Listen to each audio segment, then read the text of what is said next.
This This is is it. Wait, could you hear blips and stuff?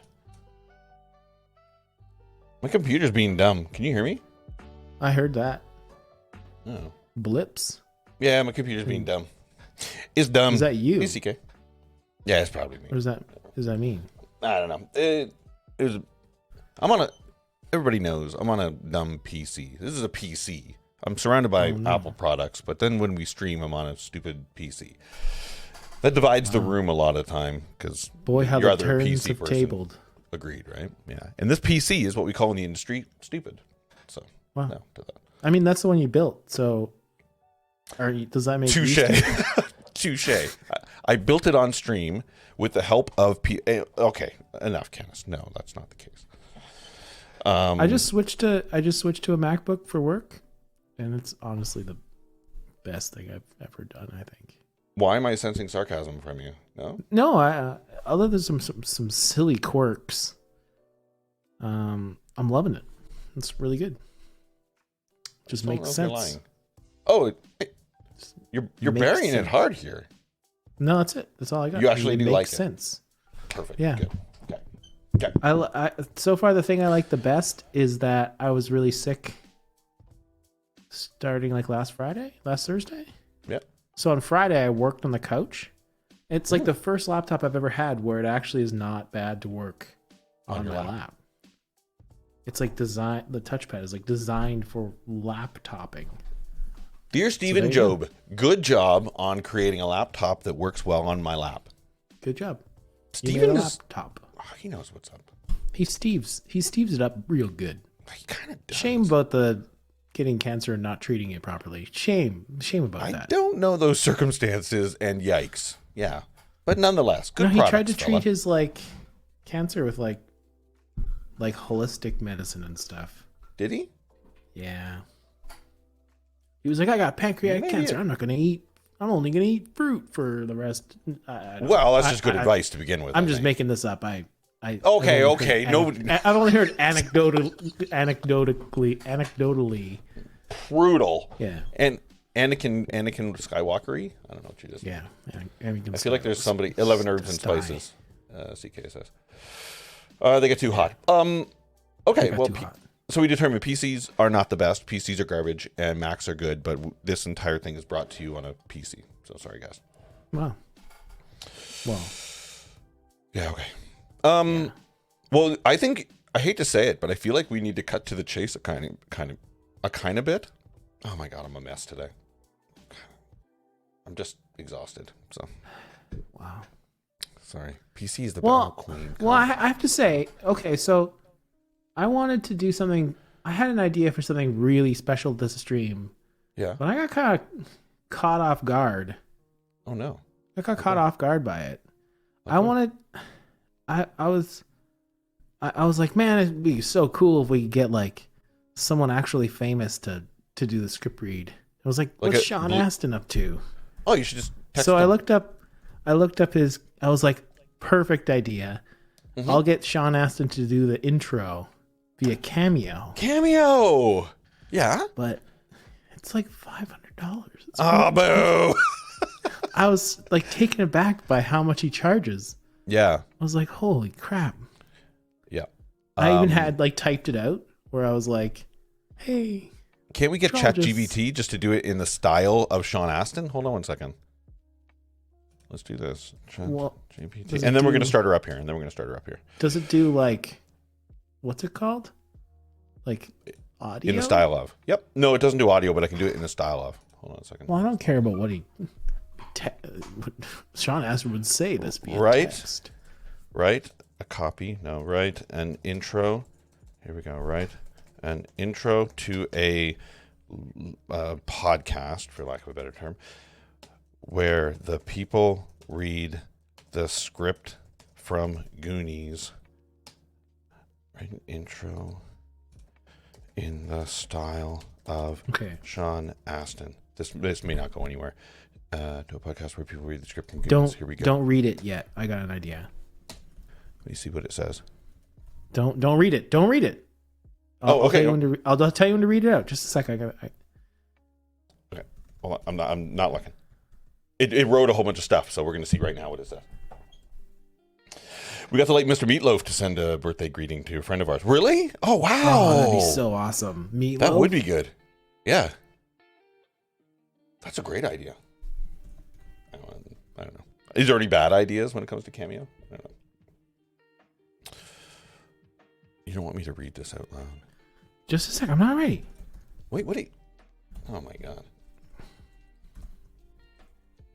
Do I have to act like Sean Astin? Potatoes. Yeah, just a sec. Sorry, I'm just thinking what prompt to use. Oh, no. What are you doing?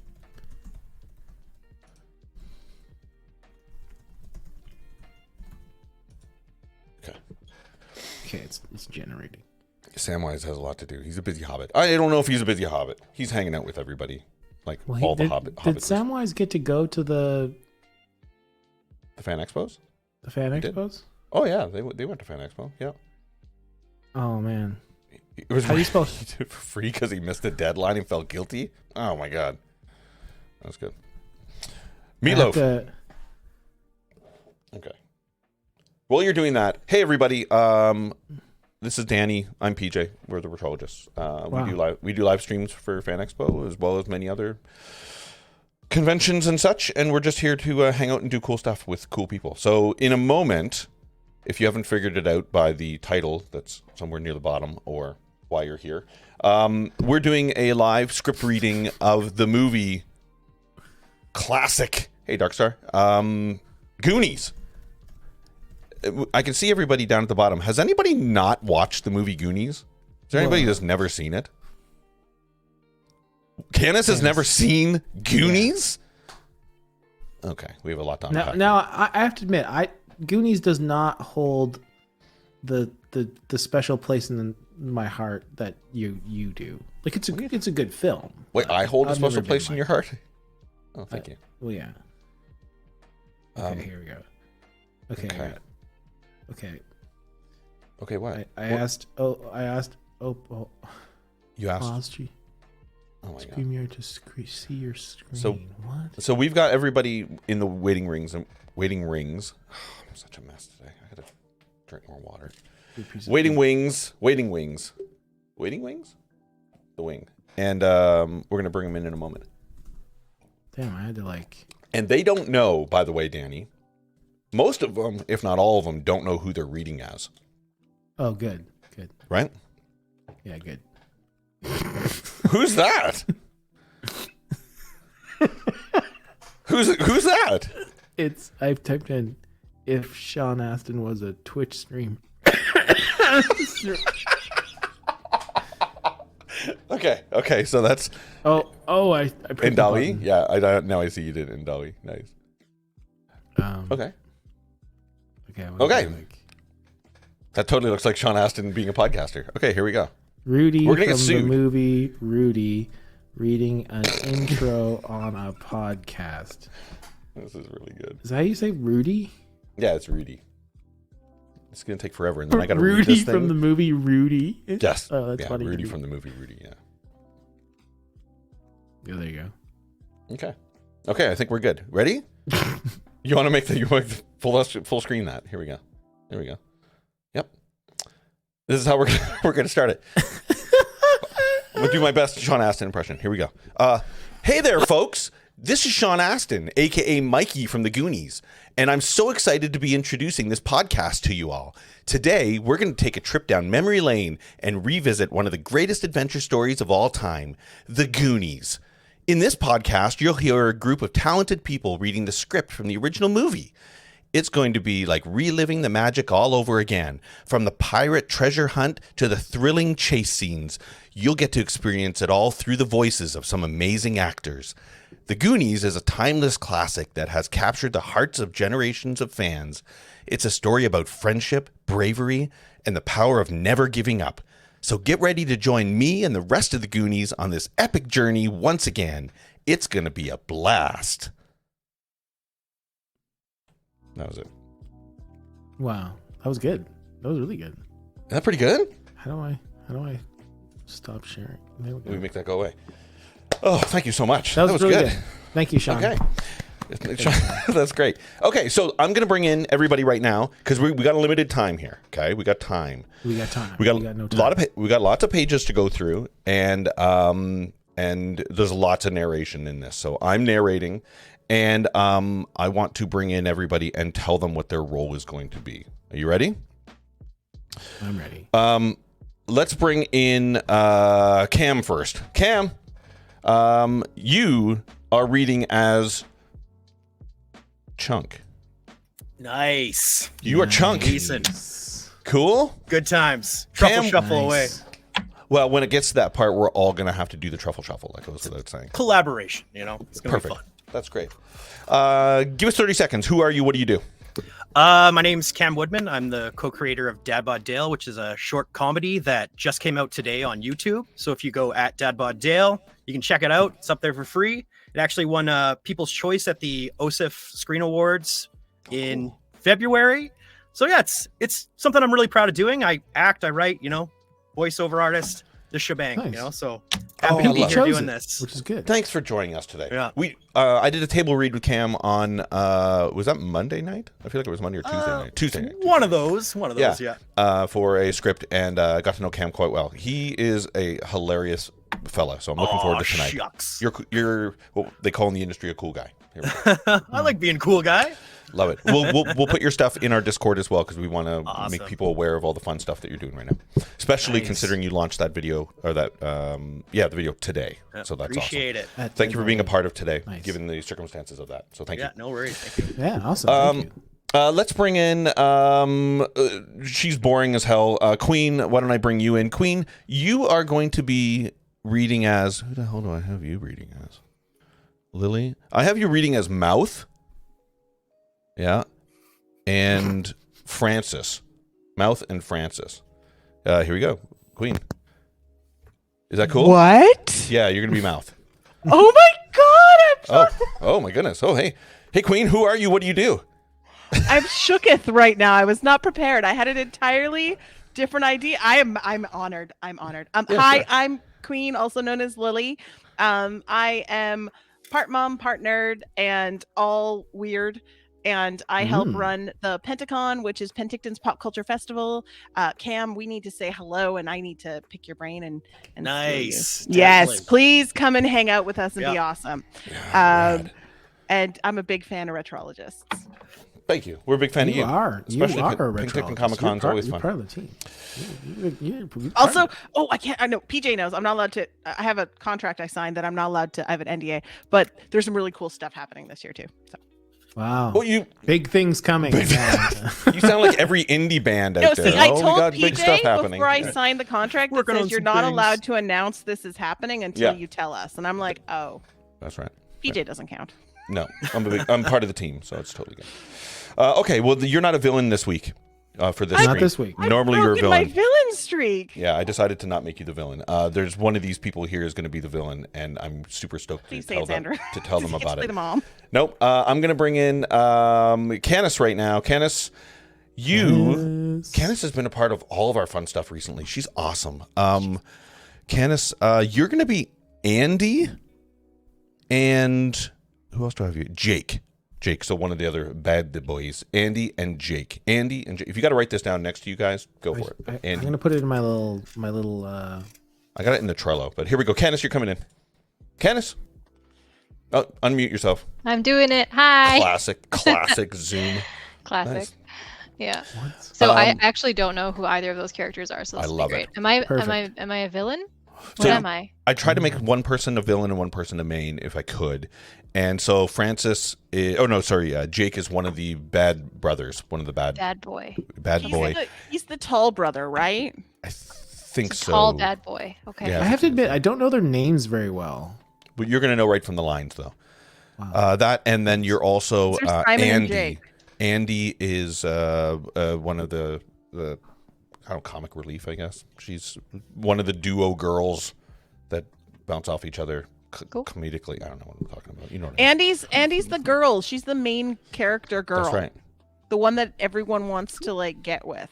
Oh yeah, you're right. That's Bran's girlfriend. That's Andy. right. I was thinking Steph. You're right. It's Andy. You're right. No, Steph's the one with the dorky one. Candace, you are the main girl. Congrats. Okay. I totally messed up on that. In Thought that was in going the to be best my way role this possible. time, guys. Sorry, Oh God, Cam. no, that's right. It's No, sorry, Francis and Jake. There we go. Yep. I'm gonna bring in CK. CK, you are gonna be reading as our main guy, Mikey. You're Mikey. Yes. I'm Hey, Mike. Mikey. Hey, CK.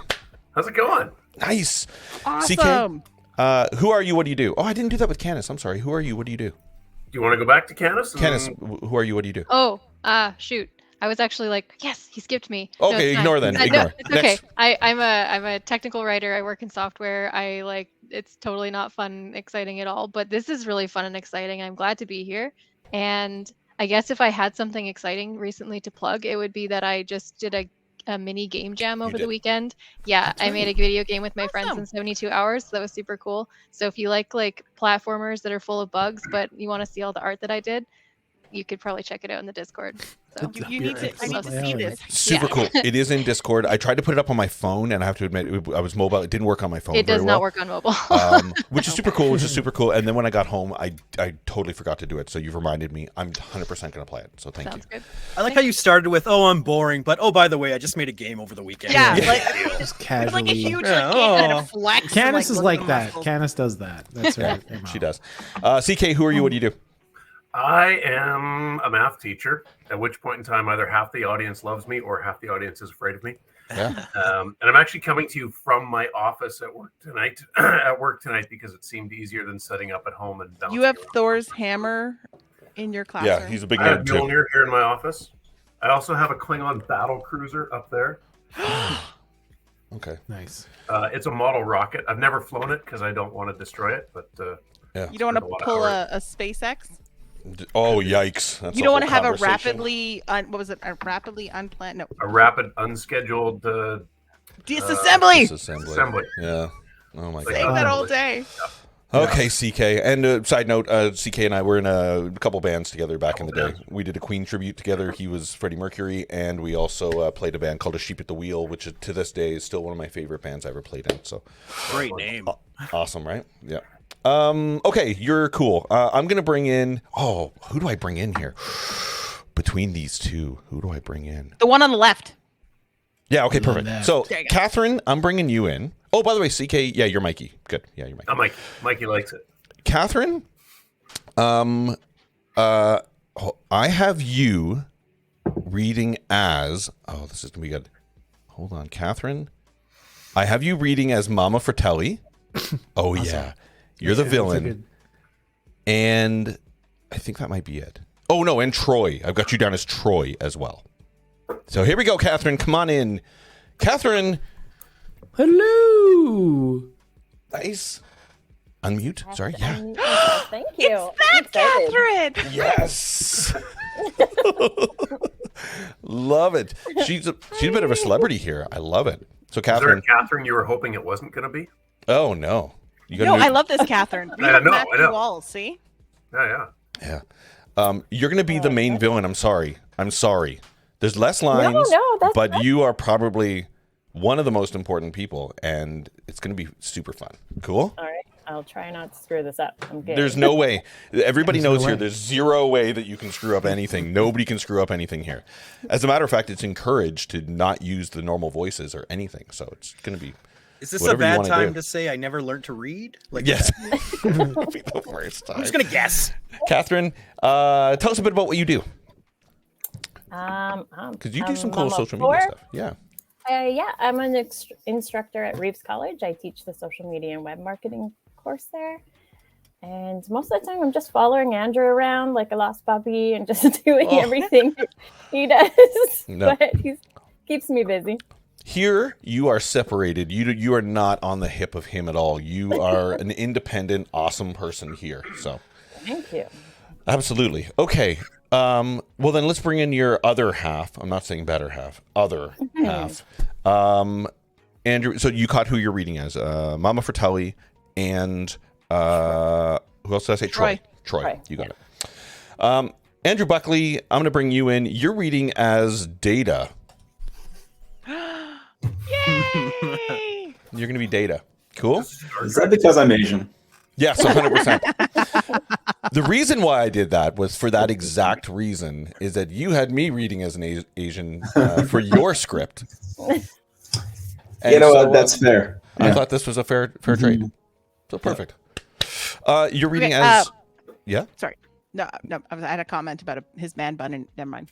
No, he's got a cool man bun. He's totally good. It's an awesome man bun. Jedi Beautiful. man bun. Andrew Buckley, I've got you down as just Data. But we lost somebody tonight. Not in the dark way. Sorry, I got the hiccups. Not in the dark way. But we don't have a Steph. And so Danny is reading as all the extras. But maybe... Danny, do you want to read as Steph as well? I've got you down as for Steph. Give it to Andrew. He can read. Andrew? that. Okay, Andrew. Because I don't think they talk much It's the together. nerdy chick, right? Steph? Yes, No, she yes. does. She's the one who makes out with mouth, right? Yes, yeah, but she does.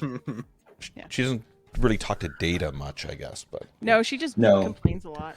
no, exactly. So Steph, you're going to be Steph, and so let me just correct my Trello here. Andrew, I like how I have to write your full name, by the way. Buckley. There we go. I hope so. Who'd I Where lose? did Danny go? Oh, Danny probably pressed F4. I don't know what he's doing. Oh, Andrew Buckley. Danny's going to be extras. I'm going to be the narrator of everything, which is going to be a bit of a mouthful tonight. And yeah, Danny's going to do all the extra stuff, including like the mom and the dad.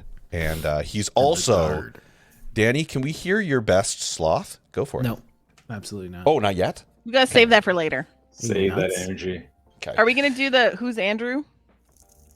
Oh, I already said. And Andrew is Steph. Yeah. And No. I mean, like, does Andrew get to? Hi, I'm Andrew Bucky. I'm an darn it. author and an amazing man of It's not gorgeous important. children. Sorry, Andrew. Who are you? What do you do? I'm an author and I write stuff and I teach things and I talk a lot. That's what I do. Yeah, Nice. he's a brilliant author. He writes books. He talks to people and inspires them to get into writing as well. Yeah. We can all hope to be touched by this man.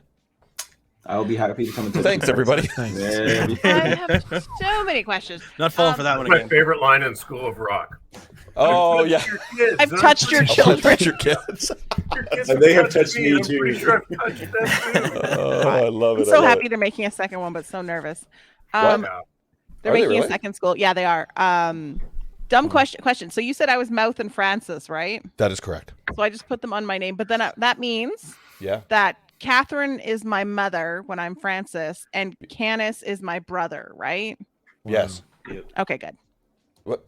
It's Why a is that family important? tree. Yeah. I'm yeah, just well, making. I'm making notes, Oh, okay, Oh, cool. wow. Wait, you've so I seen know the who movie? to like.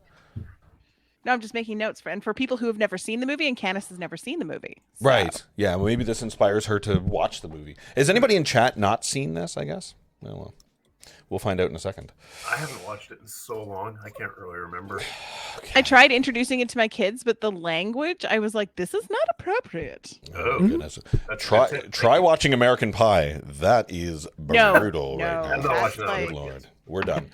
Okay. Not even when they're grown up. Let's get on a timeline here because I want to try to aim, just like our previous script reading. Want to be done by 10. Everybody's cool till 10 o'clock? Okay. Yes? I don't know if we're going gonna get through this. This is a huge is hefty. script. This if is you look hefty, at the boys. front page where it's got like 7 different edits, I know. it has. Yeah. They had to cut so much out of it. Yeah.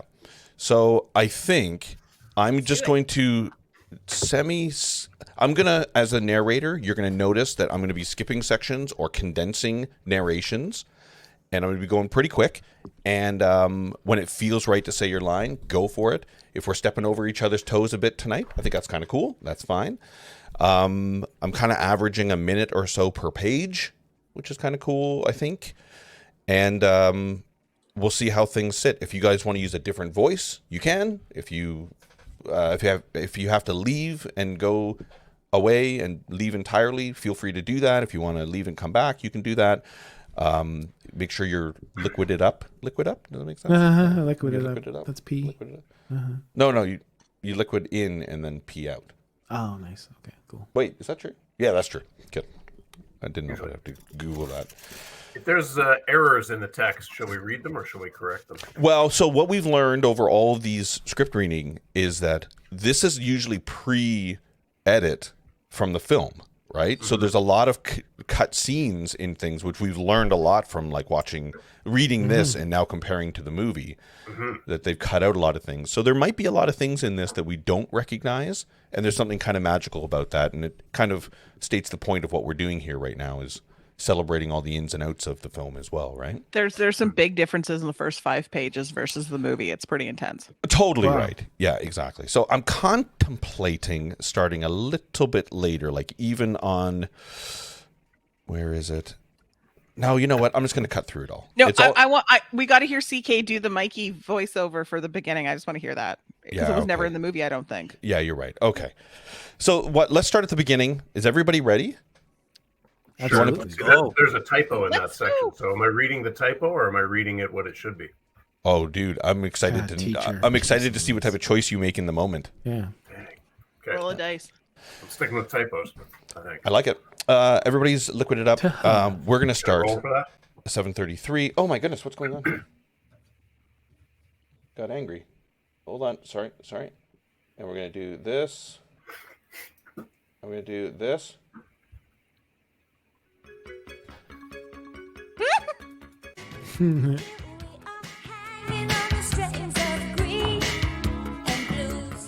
Cool. So we'll start her up here. Goonies. The Goonies. Screenplay by Chris Columbus. Walsh Home credits over various close-ups of the Goonies' hands and faces as they perform the secret Goonie handshake, as it's very poetic, beautifully synchronized series of movements which displays a sense of kinship and brotherhood. We hear the voice of Mikey reciting the Goonie oath over these images. I will never betray my Goondog friends. We will stick together until the whole world ends. Through heaven and hell and nuclear war, good pals like us will stick like tar in the city or the country or the forest or boonies. I am proudly declared one of the Goonies. Woohoo! Nice, guys. Jail cell block during the day. Fade in, close up. A quick side note, Andrew Buckley, you've got the power to actually put chat up on screen because I gave you co-host function. So if you want to see that and put anything on screen and be cool guy, you can do that. Okay. Wow. Okay. Got it. Jail cell block day. The leathery bullish face of a jail guard. He shouts, "Feed time!" Camera pulls away. The guard stands in a dimly lit prison hallway. Rows of jail cells stretch. The prisoners shout and jeer at the guard. He removes his wooden bully club, giving a hard rap to the bars. It echoes through the prison. The guard snarls. The longer you animals bark, the colder your lunch gets. The prisoners simmer down. The guard inserts a key into the master lock. All the cell doors open. Simultaneously, the prisoners rush out. Hungry, the guard shouts. Single file. Single file. He shouted. The prisoners crowd into a line. They pass the watchful guard who taps his palm. They head towards the cafeteria. When all the prisoners have exited, the guard turns to follow. He pauses, hearing a noise, a creaking. The guard turns and sees something in the hallway end. It's the last cell, a dark figure swinging back and forth. The guard walks to the cell, curious, cautious, hand gripping his gun. He stops. Outside the open cell door, he peers inside. He's met with a shocking sight. Jake's cell. The body of Jake Fratelli, a 33-year-old excitable boy, strong, muscular, with the face of a killer. Jake is James Caan on speed. Oh, I love that. James Caan is awesome. This is actually... Khan. Oh, God, he's so good. He hangs from a rusty ceiling pipe. His belt is wrapped around his neck. His eyes are closed. His tongue hangs out, face frozen in a ghastly position. His body sways, an obvious suicide. A note is pinned to Jake's chest. The guard enters the cell. He grabs the note, reading it to himself. You schmuck, you really think I'd be stupid enough to kill myself? Puzzled. Huh? The guard looks up. Jake's eyes are open. He's smiling, very alive. Before the guard can react, Jake quickly lifts his knee, slam into the guard's jaw. The guard hits the floor, out cold. Jake boosts himself out of the noose. We see the noose is actually attached to a contraption that fits around Jake's waist. Jake looks into the hallway, making sure the coast is clear. He begins to unbutton the guard's shirt. Jail day. Jake runs out from the jail. The alarm blaring. A group of guards run out of the prison in pursuit of Jake. Camera pans to the waiting black, nondescript off-road vehicle. By the way, it's a Jeep. Leaning out the window of the driver's side, puffing on a cigarette, is Mama Fratelli. She's a 56-year-old, heavy-set woman. Wow, they went sideways with that one. Heavy-set woman with gray hair and a menacing evil face. She's part Marjorie Maine, part Jungle Cat. Her son, Francis Fratelli, stands outside of the car holding a can of gasoline. Francis is a 31-year-old man with a dark hair and crazed eyes. He resembles Victor Jory as Injun Joe in the 1938 film Tom Sawyer. Yikes. He's just poured... Yeah, all right. He's just poured the stream of gasoline several feet in front of the off-road vehicle. The cops have nearly caught up with Jake. Guns drawn. They are ready to shoot. Mama nonchalantly flicks her lit cigarette to the ground. The cigarette ignites the gasoline and creates a literal wall of fire between the cops and Jake. Jake and Francis hop into the car, and the off-road vehicle drives off. ORV. What does ORV stand for? Off-road vehicle, Nick. Brilliant. You're a smart guy. Mama drives, panicked, upset. She checks the rearview mirror. A second police car joins the chase. The police are gaining on them. The police cars follow hot pursuit. The vehicle takes a shortcut, then through a stop and snack parking lot. And nearly hits a Mexican woman, Rosalita. She's asking directions from the store owner. Wow, I didn't know that. That's really funny. An elderly woman named Sylvia Keister. Rosalita watches in shock as the two police cars drive past her. The chase continues through the residential section of the town. Camera pans down particular house several feet away. We dolly into the kitchen window. Kitchen with bad plumbing. Mouth sits on the kitchen sink watching an old black and white movie on TV. Several cop cars chase James Cagney's car, complete with the police sirens and flying bullets. Mouth's father, the plumber, works on the pipes below. We see the oncoming chase through the kitchen window, but Mouth is transfixed on the television screen. Mouth's father screams, "Turn on that goddamn TV and come out through these pipes." Mouth tries to turn down the TV, but the volume just seems to get louder and louder as the real chase blazes past the window over Mouth's shoulder, all of it unseen by Mouth. Seconds later, the chase passes through the window. Mouth's father hits the wrong pipe. A gush of water blasts through the sink drain and douses Mouth and splatters the window. This creates a curtain of water that blocks the view of the chase. Junkyard. Data searches through the enormous trash bin, picking up discarded wires, cables. Data's wearing a Walkman. It drowns out all the sounds. He's tinkering with one of his crude inventions, a belt buckle suction gun.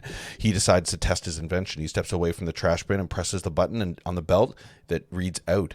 The belt buckle flips open. The suction cup attached to the long wire shoots out of the buckle. The suction cup sticks to the trash bin. God, I remember all this. Data hits the in button on the belt. Another mechanism causes the wire to reel the trash bin towards Data. Data tries to turn it off. Doesn't work. Suddenly, the trash bin comes to a stop, wedged between two telephone poles. The strong force of the wire pulls Data into the bin. He can't stop it. He's pulled aside the bin instant before the chase passes by. In the vehicle, the speedometer wavers past 100 miles an hour. Mama glances to the rear view. The cops are still gaining. Mama takes a sharp turn out of the junkyard. Mama's frenzied. Wanting to lose the cops, she makes a quick turn off the main road through the grassy field of high school football. High school football field. Tina Turner's "Better Be Good to Me" blasts from the stadium speakers. That's not at all how that song goes. A group of high school cheerleaders practices along with music. Andy, one of the prettiest girls in town, in all of the town, Andy, leads the cheerleaders. They're forming a pyramid. Then the chase passes by in the background, unbeknownst to the cheerleaders. The music is too loud for them to hear. The vehicle jumps through a ditch and through a wire fence. Fratelli squeal down the street rapidly. A large van and elderly cab occupant Simon and Simon. Oh, Simon exchange a contented glance. Simon now looks at it. That's his side view mirror. Oh God, the monkeys. I don't remember that. Oh, No. This entire part next is entirely cut out. Oh, okay, great. Okay, yeah. His expression instantly changing I don't remember Simon and Simon being in this. No, just yeah. That was a good show. As expressed, instantly changing to panic as Simon, look out. Okay, a van spurs were hard right, allowing the Fratelli to screech around. A police patrol car right beside them. Simon, you're right. This is new. Simon swings the large van back hard left to accommodate the patrol car as a second patrol car starts to overtake the van from the left side. The van spins in confusion, blocking the road sideways, and a third patrol car skids to stop in front of it, barely avoiding the crash. The officer inside jumps out, heads quickly to the van cab. This only runs 2 ways, Pop, so... He suddenly stops as he hears frantic pounding and agonized screams from within the rear of the van, rushing to the side door, and the officer starts to jerk it open as... No, don't, wait! Too late, the doors flies open and 2 huge gorillas leap out? Wow, decking the officer in the process. Sorry, Candace, none of this is in this. Squealing from the daylight of their newfound freedom, they disappear around the corner of the van. Who carries gorillas in a van? I don't know, but now I want to see the cut of this. The dazed officer rounds the van in pursuit. We now see printed on the side of the van, Bozo the Great and his mate, with a picture of the driving a small red car. Super weird. It's weirder. Putting green. Oh, this is a train wreck. When do we get into words? Putting green and golf club. A neatly manicured putting green, part of the elegant country club. Troy Preckins, and his father stand on the green. In the background, a little red golf cart sits, holding their clubs. Troy hovers seriously over the putt, using a knock-kneed stance, made famous by Arnold Palmer. Troy. Oh, unmute. Yeah, you got it. I'm muted. Yeah, nice. Awesome. Go for it. That's me. Yeah. Don't lock your knees when you putt, son. Make you look like you have to go to the bathroom here. Watch me. You've got like one of 3 voices. I love it. Yeah. Angle on bushes. The 2 gorillas emerge from the bushes, now catching sight of the red golf cart. Eyes dancing with delight, they circle it curiously and hop in as... What is going on here? Troy has heard something, wheels in time to see the gorillas take off in the cart. His jaw drops in disbelief. Daddy, 2 huge hairy things just stole our cart. Mr. Perkins spins around. The cart with the gorilla has disappeared into the distance, and he squints after it, enraged. Harry thinks my ass. That's George and Ethel Higginbottom. I'd recognize them anywhere. Yelling. I see you, Higginbottom. This could mean your membership, you furball. Omitted, by the way. High speed chase. See why this was canceled? Oh, that part was terrible. Yeah, okay. The high speed chase. The 2 police cars now follow the off-road vehicle and continues a very peaceful coastal town. Here we go. I feel like this is going back on the rails here. The cars are headed for the marina. Several fishing boats are docked there. Steph, a 16-year-old girl, works with her father on a small fishing boat. Seconds before the chase passes, Steph, wearing a mask and a snorkel, ducks her head into the tank of water, sorting lobsters and crabs as the chase comes by. She resurfaces. She missed it all. Chunk stands in a window of the video parlor. He is playing a video game, alternating between bits of a giant pizza slice and a chocolate milkshake. The reflection of the chase is visible in the video game window. Chunk turns from the window, clumsily spilling his milkshake over his shirt and smearing the window with pizza. Chunk stares at the chase. He sees the countless bullet holes in the ORV. The police cars follow. Chunk eyes are wide, startled by the exciting chase. He's the only Goonie who's seen it. Mama in the vehicle. Mama checks the rearview mirror, seeing the police closing in. The boys look at her in horror. We've had it, Ma.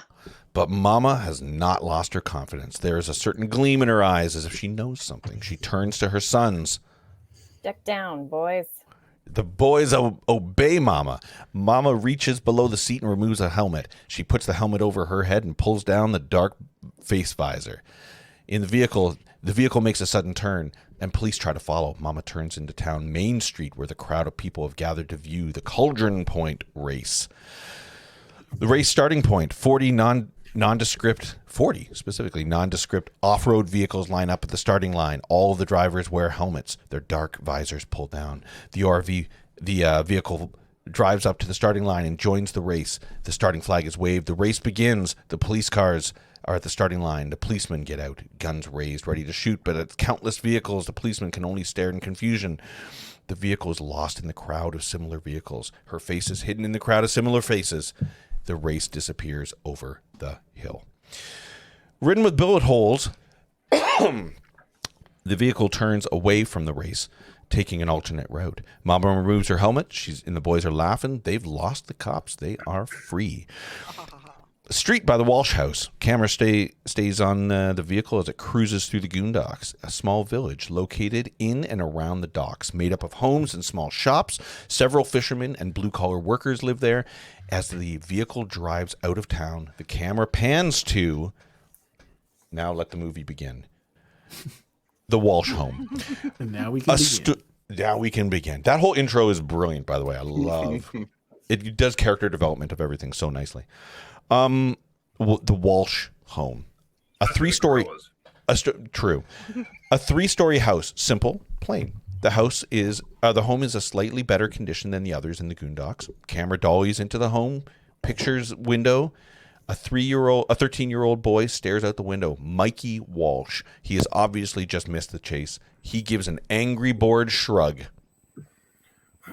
Nothing exciting ever happens around here anyway.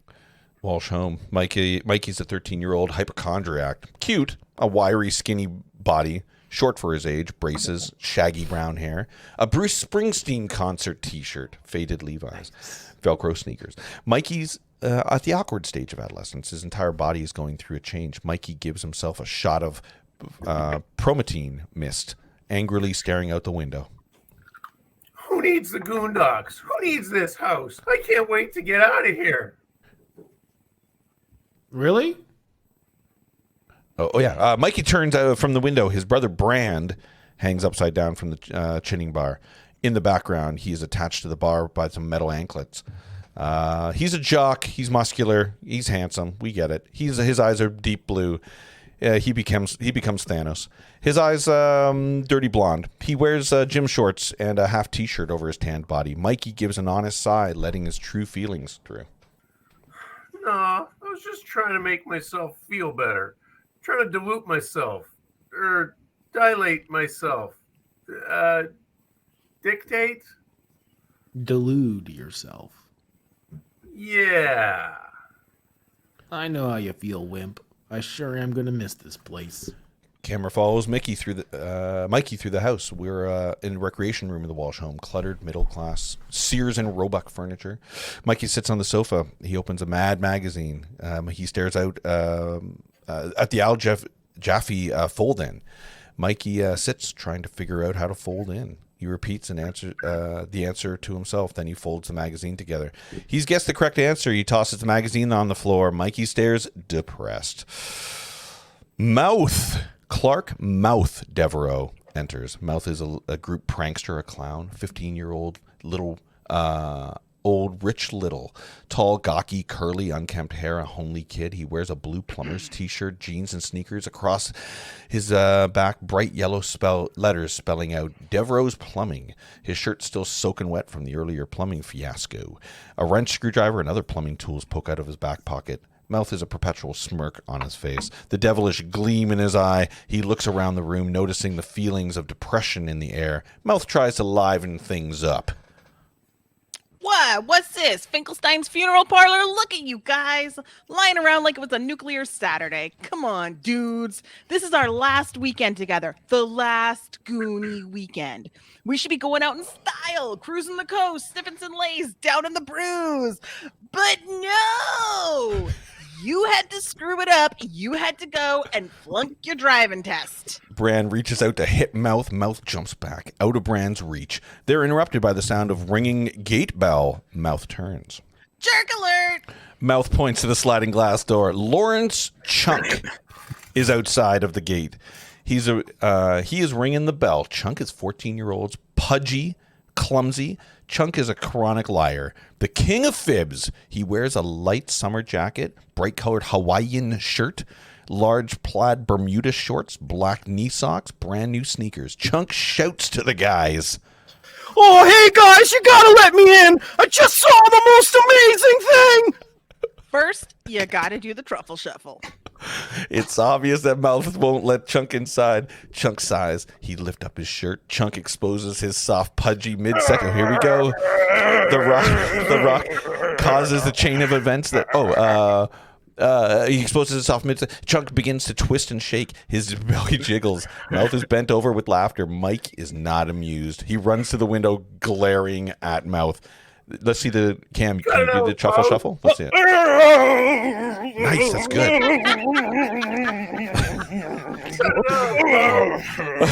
Mikey, go for it. Cut it out, Mouth. Mikey opens the window. He drops a stone out the window in the Rube Goldberg fashion. The rock causes a chain of events that makes the gate open for Chunk. Chunk hurries through the gate. He enters the house and excitedly looks at the boys. Oh, you guys should have seen it! Cop cars chasing this four-wheel deal! Oh, it was the most amazing thing I ever saw! More amazing than the time Michael Jackson came over to your house to use the bathroom? More amazing than the time you ate your weight in Straw Hat Pizza? More amazing than the time you saved those old people from that nursing home fire? Honest, you guys, this time it's for reals! No one believes Chunk. Suddenly, we hear the James Bond theme. It echoes from outside. With that, as if it were some sort of ritual, Mikey stands up and opens the window. Mikey sees Ricky Data Wang, a 13-year-old technical genius. Data is Chinese, small-framed, thin. He wears circular wire-framed spectacles, a Prince t-shirt, jeans, Nikes. He is never seen without his large Japanese backpack and flowing white cape. I don't know what a Japanese backpack is. His dark eyes are piercing, intelligent. Data sees himself as an Agent 007, by the way. He stands at the window of his home. He's attached himself to a large clothesline. He connects Mikey's house to Data's. A large portable cassette player is strapped to Data's chest. The Bond theme blares from the cassette. He shoots through the open window and falls into Mikey. He flies through the house to Mikey's. He shoots through the open window. He falls into Mikey's, who shoots back, colliding with the bottom half of an upside-down brand, who in turn arcs up Clunk and Chunk. Chunk falls backwards and knocks a miniature marble replica of Michelangelo's David on the floor. A statue lands with a thud. Chunk nervously picks it up. He seems to be in one piece, but he's met with a shocking sight. The statue's penis has cracked off. Mikey gives himself another shot of promethine. How do you say that? Promethine? What is that? Promethine? Asthma inhaler. Asthma inhaler. And it picks up the broken statue. He holds the statue in one hand and the penis in another. Mikey panics, holding out a broken penis here in the air. I'm really loving that my wife is hearing me yell that really loud. Continue. Penis. I like that. Oh my God, this is my mom's favorite piece. You wouldn't be here if it wasn't. Data opens a map and looks at the guys. Hey, you guys ever hear of Detroit? Great place. It's where Motown started. Also got the highest murder rate in the country. Well, that's where we're moving when we lose our house tomorrow. You shut up about that stuff. It'll never happen. Dad'll fix it. Not unless he gets this next 400 paychecks by tomorrow afternoon. Come on, check this out. That was a visual cue. Bran leads the kids to the window. They look out. Shit. The Goonies POV. 3 men in leisure suits are looking at Mikey's home. They seem to be discussing the entire area. One of them carries a surveyor's transit. They point, gesture, and even laugh. One man picks up a straight branch and imitates a golf swing. Look at it, smiling. Practically drooling. They can't wait until tomorrow when they foreclose on all the whatevers. And trash the Goondocks. When they wreck our house, I hope they make it into the sand trap. What? And they never get their balls out. This is war. Go on, Mikey. Open that window. I'll get him. I got all my special 007 assault options all rigged. Ooh. Glasses of death. He opens his jacket and removes the cassette player. Inside of his shirt is a crude device that is covered with different cords. Attached to the cord is a small colored coated plastic ring. Data pulls out one of the cords. 2 rubber-tipped darts fly out of Data's glasses. The darts malfunction. Pull off Data's sunglasses and attach themselves to the window. Angry, he screams, "Pinches of peril!" He pulls another cord. A mechanical device very similar to the chest buster in Alien bursts out. The device, plastic mechanical chatterbox teeth with a homemade super spring for super grip. It shoots forward across the room. The teeth are attached to the thick metal coil, similar to a slinky. The teeth grasp onto the wall, drapes, and hang there. Data tries to pull a few more cords. Nothing works. Data's losing his temper. Mouth puts his arm on Data's shoulder to calm him. Cool it, 00 negative. Yeah, Data, none of your stuff ever works anyway. Irene Walsh, Mikey and Brand's mother, enters. Irene is in her 40s, which back then would have been old. Light brown hair, slender, dressed in a plaid skirt, monogrammed. Pretty, with a warm, kind face. She's standing with her is Rosalita, a middle-aged, pudgy Mexican woman, the new maid, who we saw in the first scene.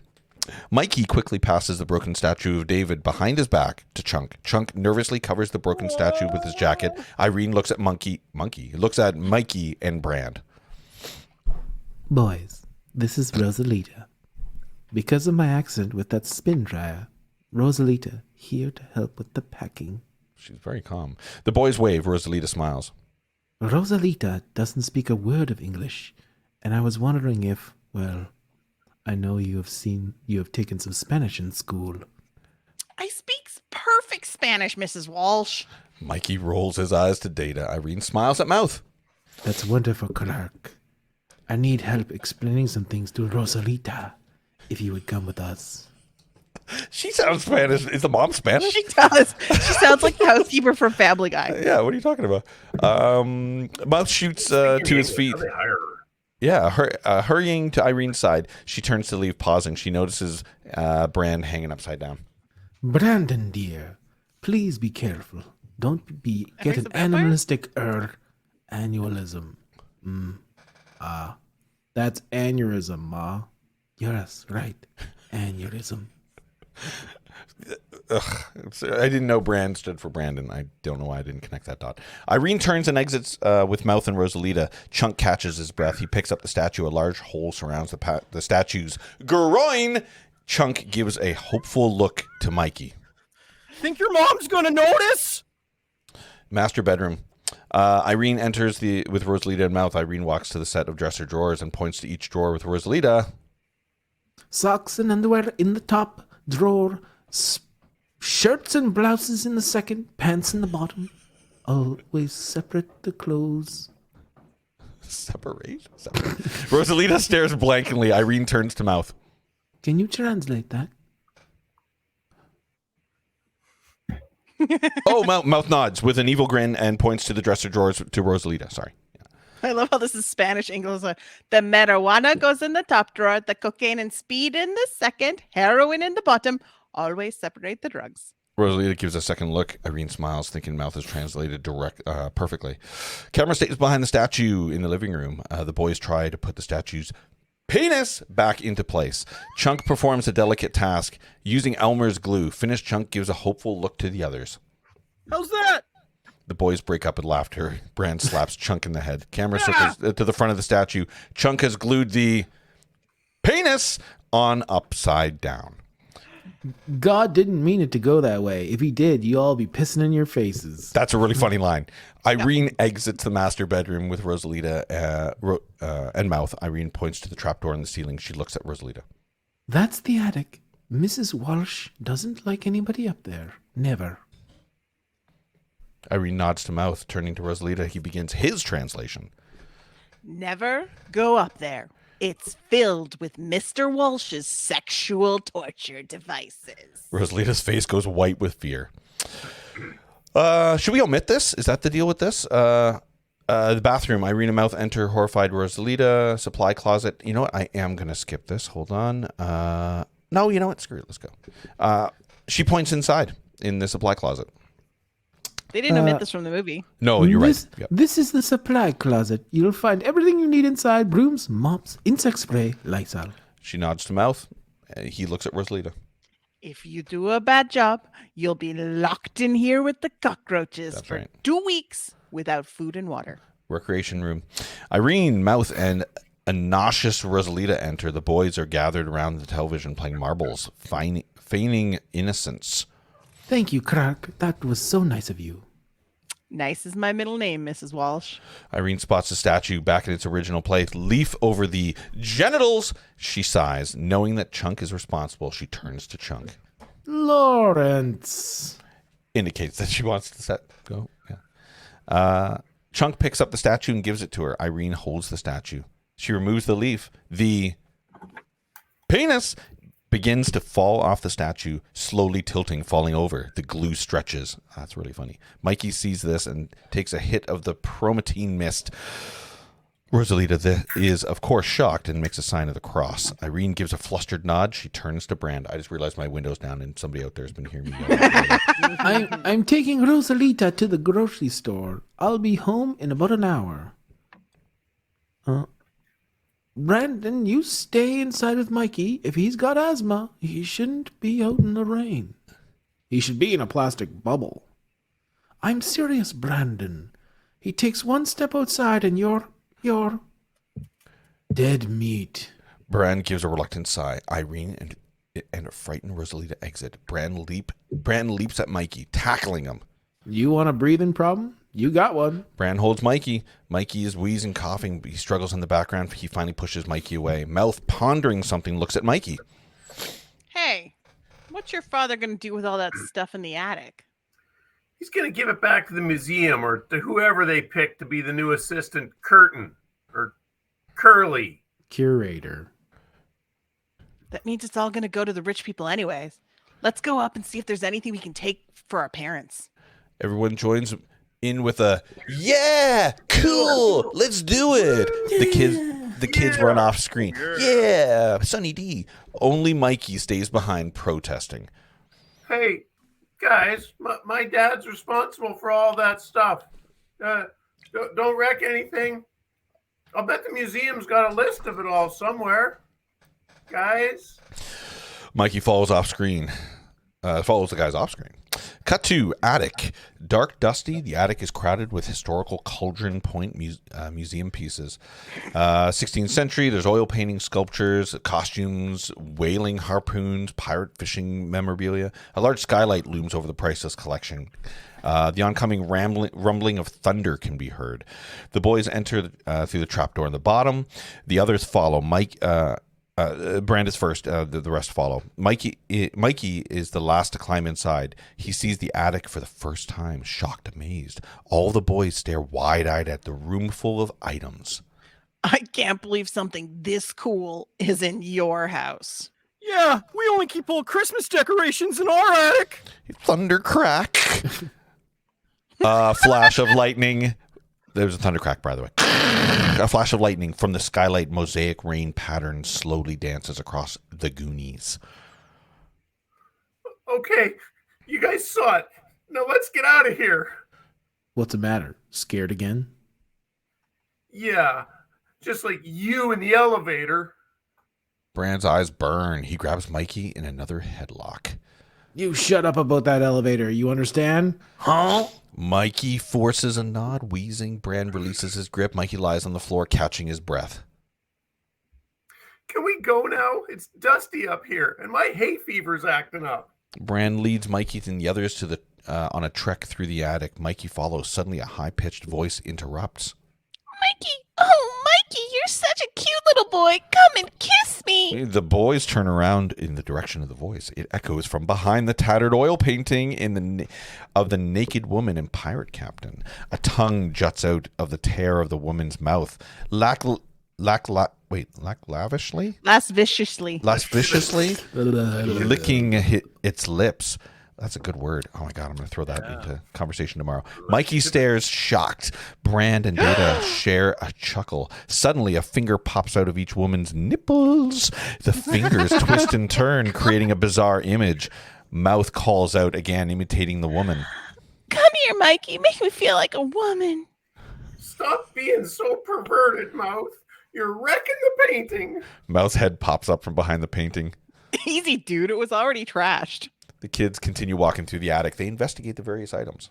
Whoa, what's all this stuff? The museum did some kind of show, about the history of our town. It was called A retro pack? Retrospective. Yeah. Anyway, these are the rejects. Kind of like us. Mikey shrugs. The boys rummage through the items. Each of the boys grabs a particular piece of the pirate clothing and equipment. Mikey puts an eye patch. Mouth and Data find a large pirate hat and with feathers. Bran grabs a sword. Chunk puts on a pirate coat and scarf. As the boys continue to investigate, Data stares in awe. Just think of it. All this stuff belonged to the guys who walked on the same ground that we do, went swimming in the same ocean, breathed the same air. Yeah, they had to breathe the herring factory air too. No, they didn't have herring then. This was right after Christopher Columbus, the 16th century. They only had ships. They were adventure guys and explorers. They made maps and captured Indians and spent all their time killing each other with swords. You know, Errol Flint stuff. Mikey flips through a collection of framed portraits and photographs. He spots something and catches his interest. A framed map. But the map is impossible to read. It is covered by a yellow, dusty piece of glass. Mikey tries to remove the frame, won't budge. He turns over the map. The back is covered by a sheet of wood. There's only one way to read the map. Break the glass. Mikey can't bring himself to do it. He sees Chunk struggling to remove a paint can from his foot. Mikey smiles. An idea. Mikey holds the map to Chunk. Hey, Chunk, hold this for me. Chunk gives a nod and takes the map from Mikey. Mikey turns, pretending to examine another framed picture while he's waiting.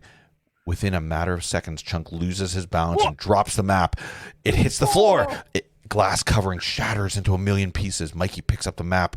He feigns an angry look at Chunk. Can't you do anything right? Chunk gives an embarrassing shrug. He picks up the map. He removes the small remaining pieces of glass. The map easily slides out of the frame along with a small golden doubloon. I don't know what that is. Doubloon. That is it? It's pants. It's pants. Types of pants. Doubloon. Type of pants. No, that's pantaloon. Those are pantaloons. Pantaloons, yeah. Doubloon is the gold coin. Okay. Let's just agree to disagree. believe- yeah, you guys believe The map's frame. Mikey, I say they're pants. Mikey studies the map of the doubloon and now is completely visible. It's beautifully detailed, elaborate, hand-painted. All the writing of the map is in Spanish. Ooh. The map is signed One-Eyed Willie. Mikey stares at the signature. There is an intricate drawing of a coastline. The coastline leads to the mountainous cliff. Below the cliff is a large X. Camera dollies towards the X. Mikey is fascinated by the map. Bran suddenly grabs the map out of Mikey's hand. The other guys gather around, all wearing various pieces of pirate clothing. Chunk looks at Mikey's shoulder, studying the pants of the doubloon. This says 1532. Is that a year? It's your top score on pole position. Maybe that's how it used to look, you know, before they put it up all the Wendy's and McDonald's. Ooh, that's good. All the good stuff? What's all this Spanish junk? Chunk's father screwed sheep. Chunk hits Mouth. Mouth gives an obnoxious cackle and shrugs. He translates again. Ye intruders beware, crushing death and grief, soaked with blood of the trespassing thief. Everyone gives Mouth a puzzled look. Mouth raises his hand to the boy in his Boy Scout pledge. He's telling the truth. That map's old news. Everybody and his grandfather went after that thing when our parents were our ages. Didn't you ever hear that pirate guy, One-Eyed Willie? Hey, One-Eyed Willie. He was the biggest pirate of his time. My dad told me all about him one night. Yeah, Dad'll tell you anything to go to sleep. He had millions in treasure, see, but the king sent his ships after him. So Willie took his ship, called the Inferno, and ducked into this cave to hide. But the king's men sealed him up inside of it with cannon fire. Your dad ought to write Saturday morning TV junk for teeny little kids, like you. My dad tells me the truth, and he told me that Willie and his bunch spent years hiding out down there, building all these underground caves loaded with all kinds of booby traps to protect the treasure. Can I say something really, really quickly here? I may have said it previously on a stream. I heard a podcast with oh my god, Kanye West. No, with who plays Mikey? Oh my god, Sean Astin. Sean Astin. He talked about how Steven Spielberg told him the story of all the pirate, like the entire story. It wasn't scripted. He told him the story off camera and then went over and said, I want you to tell everybody the story I just told you.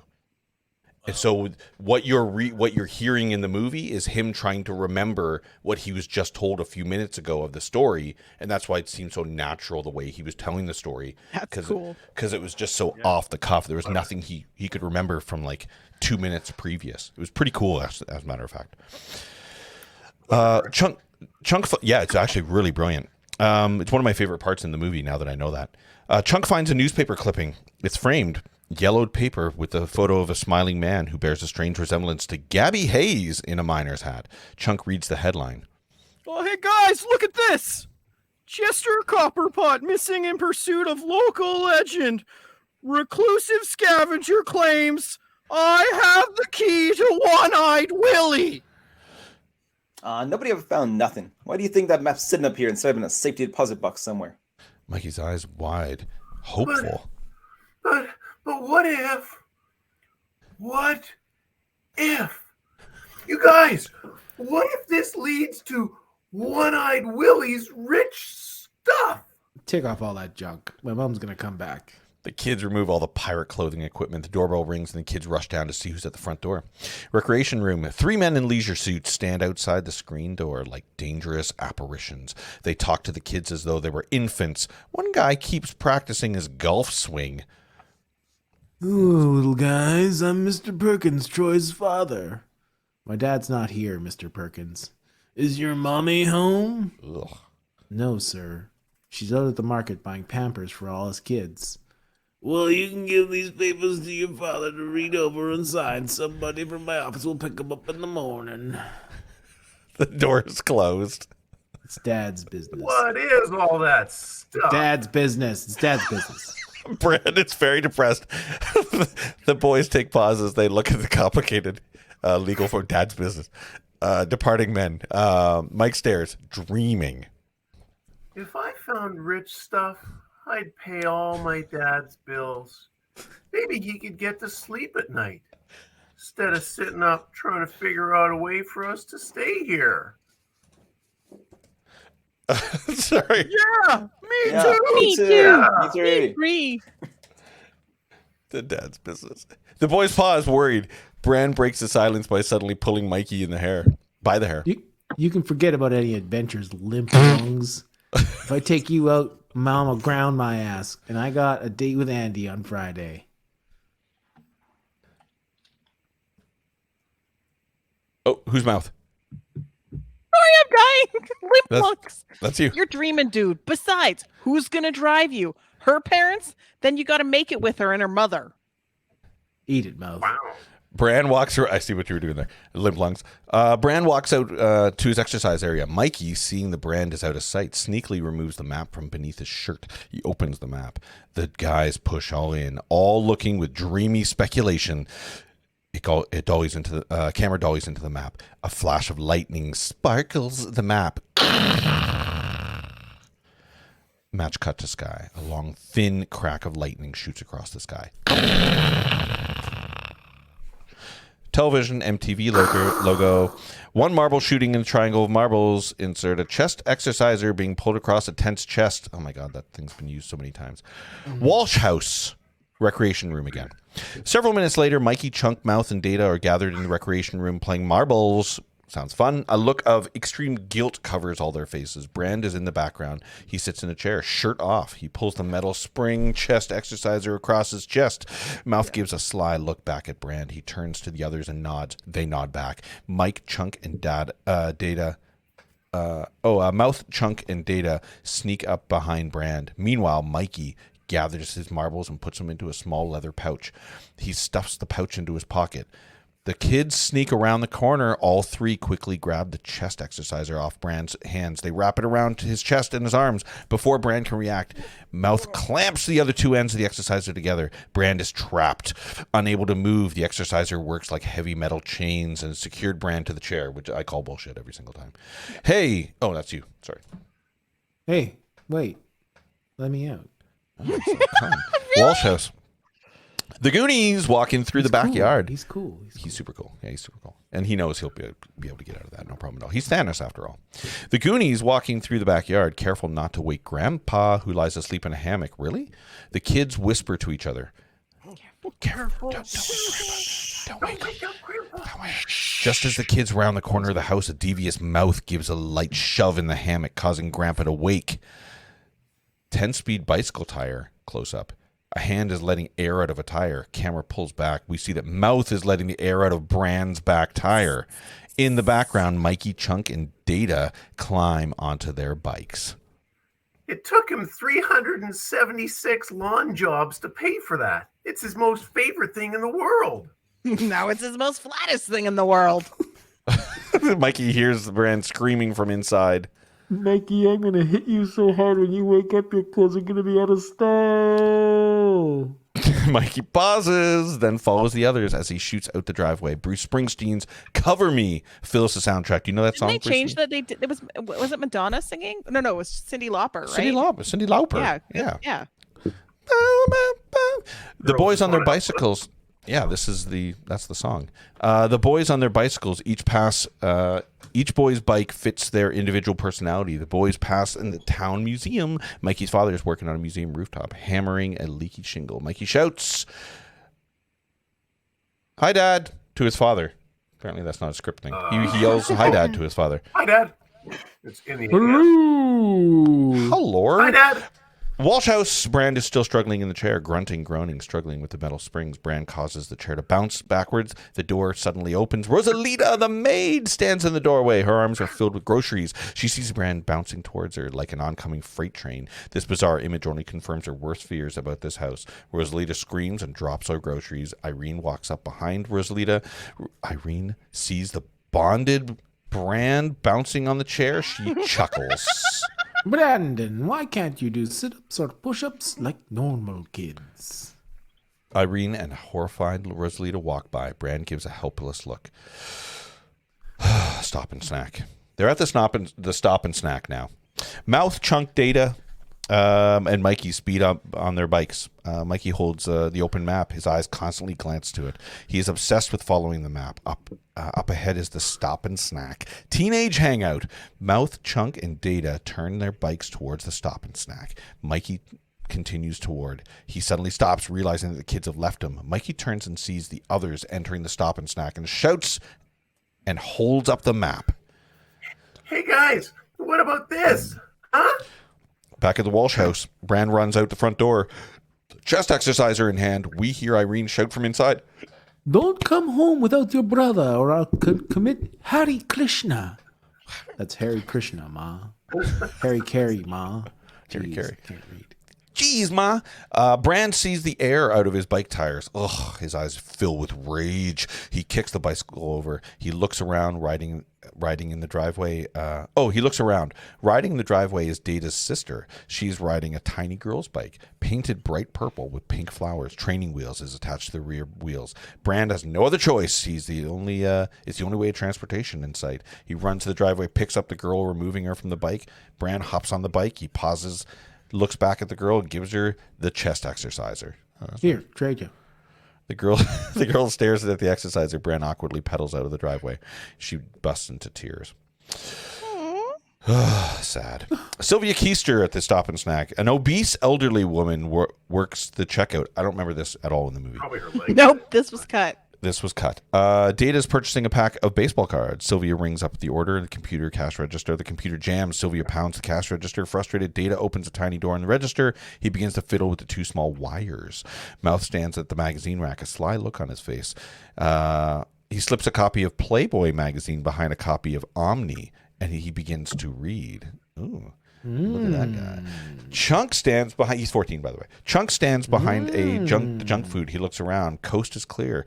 Chunk hurriedly tears open a Twinkie. He quickly slurps out the Twinkie cream filling and rewraps the hollow Twinkie and puts it back on the shelf. That is disgusting. Oh God. But I do have to admit, that's kind of a smart idea. Mikey enters the store. I'm not encouraging anybody to do that. Mikey enters the store. He rushes over to Chunk. Mikey waves the map in Chunk's face. Hey, Chunk, come on. We're going to go look for rich stuff. We gotta do something now. Chunk's too busy eating Hostess. Is it Hostess? Hostess fillings to speak with Mikey. Frustrated Mikey runs over to Data, who's still fiddling with the cash register. Data, what if they make us move? What are we gonna do? Where are we gonna go? Sorry. Don't bother him while he's working. Mikey sighs. He runs to Mouth. Mouth, what if they start tearing down our houses? Easy, dude. Let your folks handle this. That's their job. Our job is to get through the weekend without destroying too many brain cells. Mikey gives himself a shot of.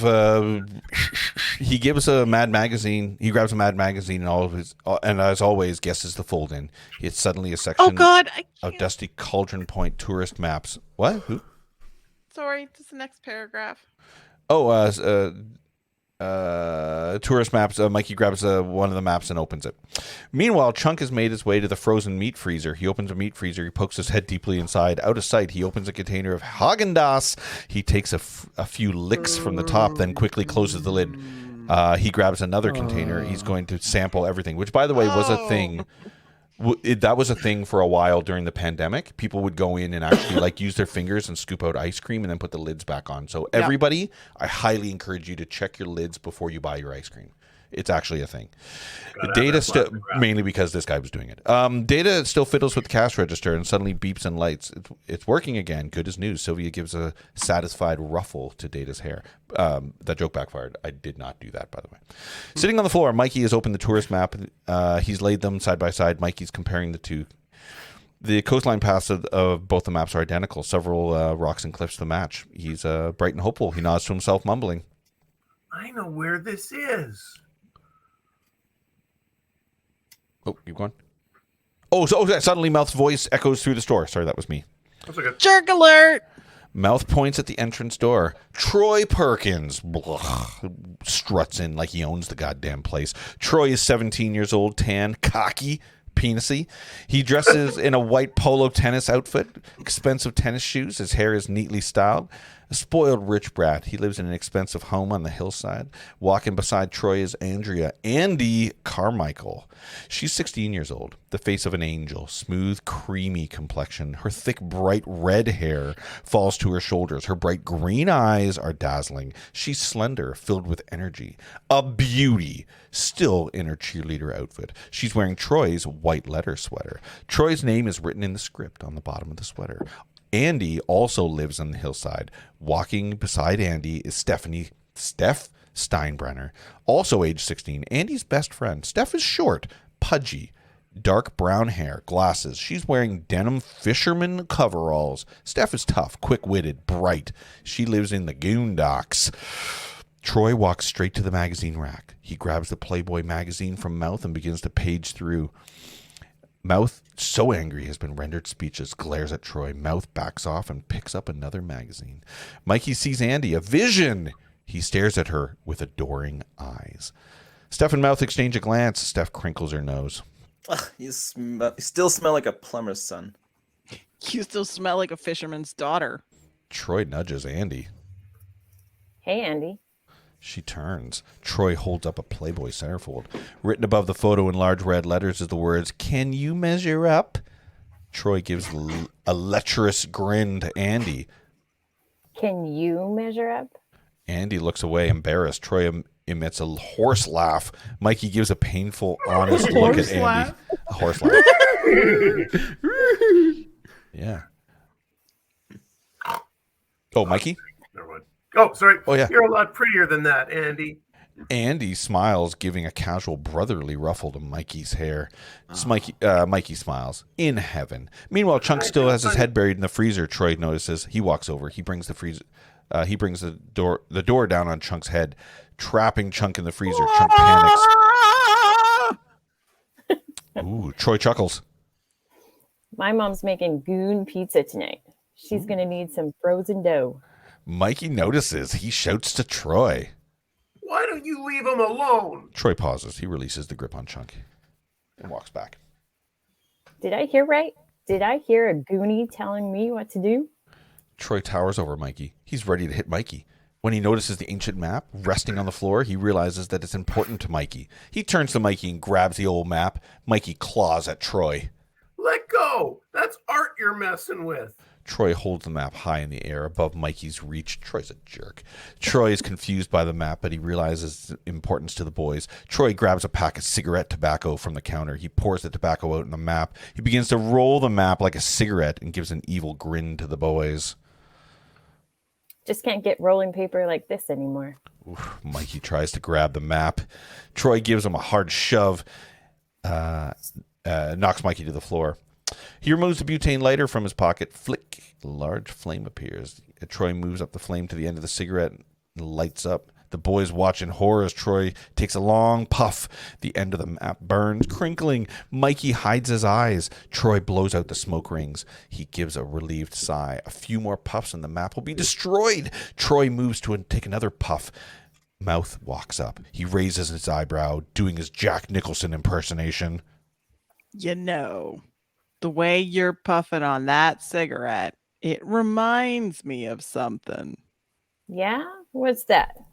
The time I French kissed your mother. Troy's eyes filled with murder. He drops the mat, leaping from Mouth. Troy's tackled Mouth. He's throwing punches. Mikey grabs Troy around the neck, trying to pull him off Mouth. In the background, Data tries to help Mikey. A rubber garden hose shoots out of Data's sleeve, but instead of emitting a steady stream of smoke, it slowly smolders. Data holds his arm in pain as if it was on fire. He runs to an ice machine and buries it into the ice. A smile of relief covers his face. Meanwhile, Troy is busy defending himself against Mikey. Troy turns and grabs Mikey with his left hand. As Troy's hand flies towards... he's looking to punch Mikey in the face. As Troy's hand flies towards Mikey, it is suddenly grabbed, stopped in midair by another hand. Camera pulls back, and we see Brand has grabbed hold of Troy's fist. Brand glares at Troy. Nobody hits my brother except me. Afraid of Brand, Troy gets off Mikey. The boys are relieved. Brand grabs Troy by the shirt, ready to fight. Troy looks away, scared. Mikey watches, his eyes beaming with pride. Brand releases the grip of Troy. Troy stands, forcing his cocky grin, and looks all over the Goonies. Can't wait till Monday when my dad kicks all you out in the street while you Goonies are piling all your stuff into the moving van. I'll be teeing off on what used to be your front lawn. Troy chuckles and turns to Andy. Our court time starts in 5 minutes. I'll be waiting outside. Andy gives a nonchalant shrug. Brand turns to Andy. He shoots her a jealous look. Troy struts out and stops. Out of the store through the window, we see him get into a bright red Mustang convertible. Nothing's cooler than a Mustang convertible. Mikey has unrolled the map. It survived the burning. Brand turns to Andy. Their eyes meet. A look of tragic desire. They went to be together, but this isn't the time. Oh, they want to be together, but this isn't the time. She flashes her pretty eyes. Brand sort of melts down. Brand turns to Mikey. He grabs the map from Mikey, slapping him on the head. Mom's waiting for you. You just blew your whole life, pal. The rest of you guys, too. You're all history.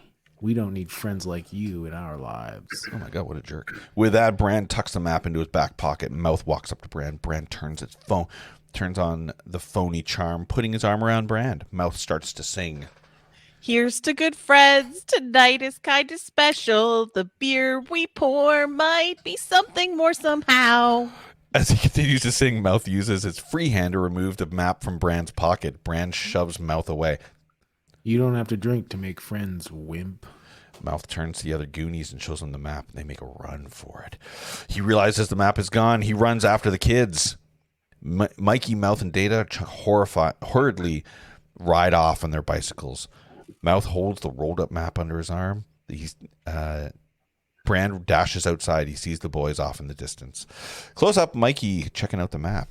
The kids are riding their bikes, moving further up the coastal highway. The Springsteen song blasts from Data's stereo. The kids continue to look back. Chunk turns to his right at the Country Club Road. Chunk turns to his right and sees the Hillside Country Club. Chunk points to the club, looking at Data. My dad tried to join there once when he still had his job, but they wouldn't let us in. You kidding? They wouldn't let none of us in. That place is kind of like the Dairy Queen. They only got one flavor. Oh, that's interesting. Dairy Queen only really does have one flavor. Just one white ice cream with lots of fillers. That's exactly. That's really funny. It's topical. Road near rocks. Mikey's POV. 3 tall, narrow rocks jut out of the ocean in a V pattern. Mikey pauses, thinking to himself. I know this place. It hits him with realization. Mikey nods to himself. That's it. That's it. It cuts to his POV. A tall, natural obelisk stretches several hundred feet in the air and over a steep hill, very wide, lined with jutting, jagged rock. The coastal road is directly in front of him. At the obelisk, the road makes a sharp turn, veering off to different directions. Road through the woods. Brand is way behind the kids, furiously pedaling the girl's pink bicycle. Troy's red Mustang is coming up behind Brand. The Mustang starts to smoke rubber and reduces speed from 75 to 5 miles an hour. The Mustang rides beside Brand. Troy chuckles. Andy looks away, embarrassed. Steph turns to Andy. No wonder you can't get a license. Brand turns away, angrily huffing and puffing. And Andrew and Steph look at Brand. Troy is adjusting the rearview mirror, tilting it downward to see Andy's shirt. And Andy notices. She glares at Troy. Troy, you touch that mirror again, and I swear to God, I'll sock you in the mouth. Troy quickly moves his hand to the mirror. Andy looks back at Brand, trying to be nice. Brand, can we give you a lift somewhere? Oh, that's nice of her. Brand smiles, his eyes locking with Andy's in the moment that tells us they're communicating. Troy notices this and fumes. He forces a smile to Brand. Yeah, Walsh. Grab hold on something you can handle. Grab on hold something you can handle. Nice. Brad grabs hold of a door. We lay words where they sit, even if it's wrong. 100%. If you haven't figured out by any of this, if you say it wrong, we stick with it 100%. Brand grabs hold of the door handle. Troy tightly grasps Brand's wrist. He turns up the radio and floors the gas. Brand is trapped. The Mustang's true to its stats. It goes from 0 to 60 in 8 seconds, and so does Brand. Wow. Yeah, that's pretty good, actually. The bike pedals are churning so quickly. Brand has to lift his feet from the bike. Andy screams. Yeah! Troy, nice. Let him go. You're going too fast. You're going to kill him. Let him go. Troy nods and releases the grip on Brand. Troy smiles at Brand. So long, sucker. The Mustang makes a sharp turn off the road, and Brand keeps going. His training wheels fall off. All the rubber on his tires peel off. Smoke, and the bike moves only on the rim, sparking like mad. The little bike is last seen disappearing off the shoulder into a field of tall grass. Which in the movie he goes into the forest like off a cliff kind of thing, right? He actually shoots off. Yeah, that's right. Yeah. He shooms. Yeah. He shooms. I think. Does he shoot? He shooms. Yeah, he goes flying. Wait. Yeah, he shooms. He shooms. Come on. External road with mossy trees. The boys follow the map. They walk their bikes across the bridge. And this is a whole Stand By Me moment. Mikey knows where they're headed. They continue to follow the map. Mikey's able to line up the 3 rocks. So the external shot, spot to triangulate rocks. Mikey is able to line up the 3 rocks and the lighthouse through the notches in the coin. And that, I think, is the only scene they kept from those. I think you're right. And he happened to be standing in the exact spot, kind of like Star Wars 9. But he was on the beach, so. Yeah, I guess that makes sense. But within feet, give me a break. Mikey arrives at the top. Data and Chunk are behind him, followed by Mouth. They stand on the edge of the hill. Below are the boys, the opposite side of the hill, in the tiny area of land. A mini peninsula. Ooh. Peninsula. Thrashing ocean waves and jutting rocks around the grassy peninsula.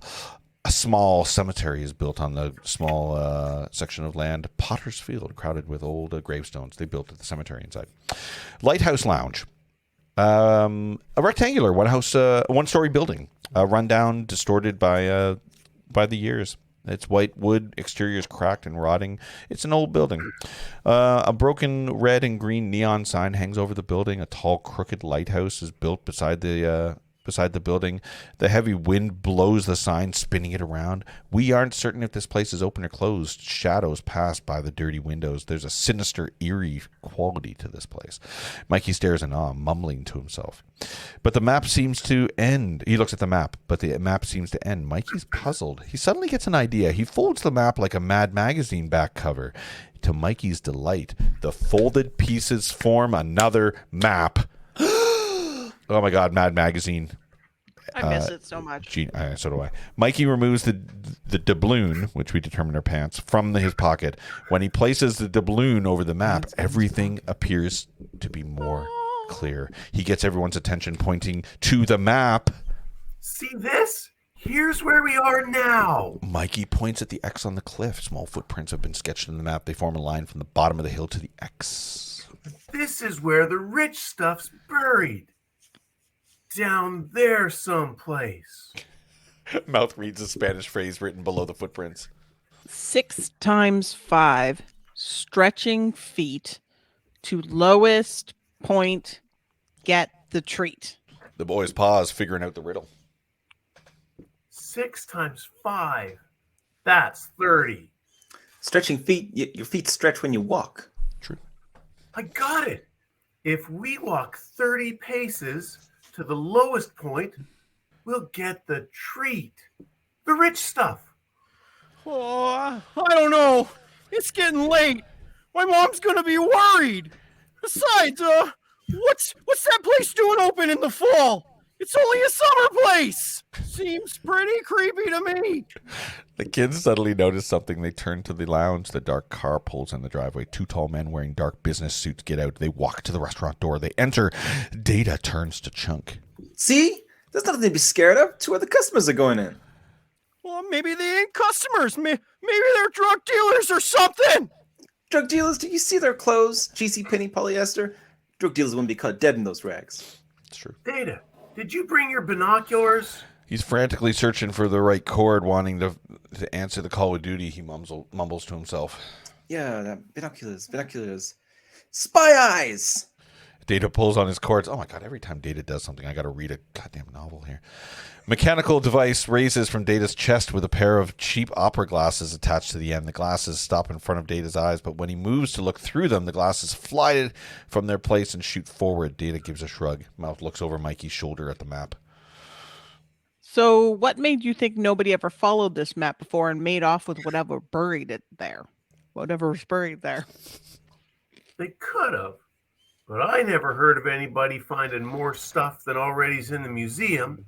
And anyway, to grown-ups, this is already worth enough.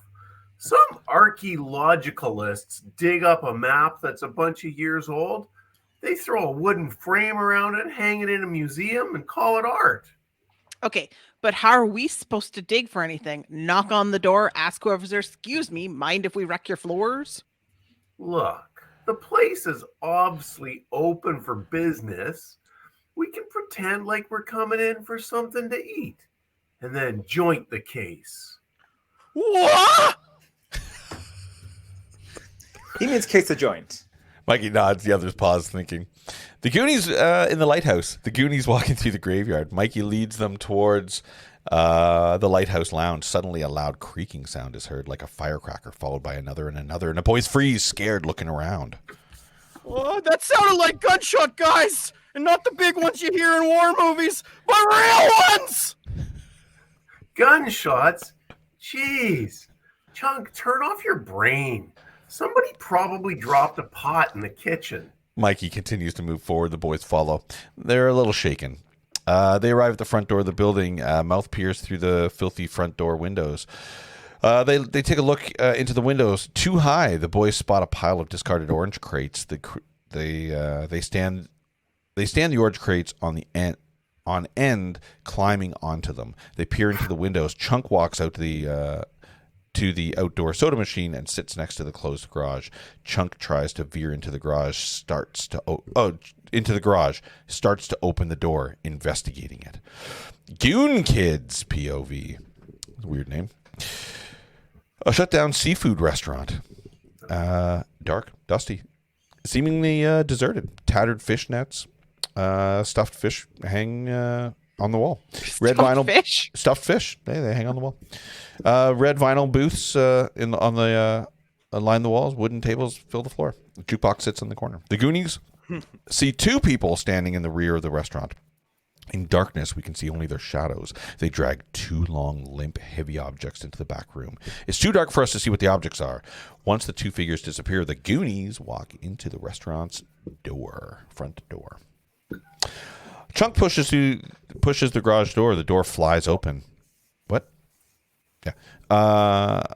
The orange slanted rays of late day sun hit the back of the off-road vehicle, igniting it. Over 40 bullet holes and a shattered rear window. Chunk almost drops dead. He runs to tell the guys, but they're already entering the restaurant. The Goonies enter, looking around. Everything is silent, deserted. Chunk races inside and starts pulling everybody's clothing, trying to signal them with a bizarre hand signs and wild descriptive gestures and make them look totally not of this earth. He finally gets out a few words. Guys, we gotta get out of here! I just saw the... Chunk is interrupted by the sound of a slamming door. The kids nearly jump out of their skin. They turn in the direction of the sound. The shadow of a person stands over the restaurant door. The person has just closed the door. They step forward into the light. It's Mama Fratelli. We immediately recognize her from the early jailbreak. She glares at the boys. How long you boys been at that window? Long enough to see this place needs about 400 brooch motels. Immediately, Mama takes strong dislike to mouth. Chunk is in the background, frantically signaling and mouthing, "Don't piss her off." She leads the boys to a table and calls to the back room. Jake, we got customers. We hear a loud thump from the back room, followed by Jake's voice. What do you mean customers? This ain't no restaurant. Jake pokes his head out and we see the kids. He pauses, muttering under his breath. Shit. Mama snaps her fingers at her son. Now go on. Get in the kitchen. Warm up the stove. Jake reluctantly walks to the kitchen. He walks past the Goon kids. Jake glares down at the kids. He eyes filled with anger. He enters the kitchen. The kids take their seats at the crooked table. It's impossible to eat a meal at this table. It's wobbly, dirty, sticky, set with filthy yellow dishes. Mikey lifts his fork and it's attached to the table by a long gooey wad of chewed gum. Gross. Throughout this, Chunk is trying to gesture and explain to the boys that but he's excited. Only air comes out. Mama towers over the boys, frowning down on them. Okay, we got a specialized menu here. We serve one thing. Fresh fish fries. What kind of fish? It's a surprise. Okay, I'll take it. What about the rest of you? The other kids exchange nervous glances. Just a glass of water for me. Everyone follows Mikey and orders water. Mama nods. Okay, one surprise and 5 waters. Zap it. Nice. I'd like the antipasto salad, the fettuccine alfredo, the veal scallopini, and a bottle of Botticelli, 1981. An angry Mama leans toward Mouth and grabs his tongue between her fingers, pinching. He removes a pocket knife. She removes a pocket knife from her pocket. Convenient. And moves the blade to Mouth's tongue, ready to cut. We got one more thing on the menu. Tongue. You boys like tongue? Ooh, the boys are all shake their heads, scared. Mama catches herself.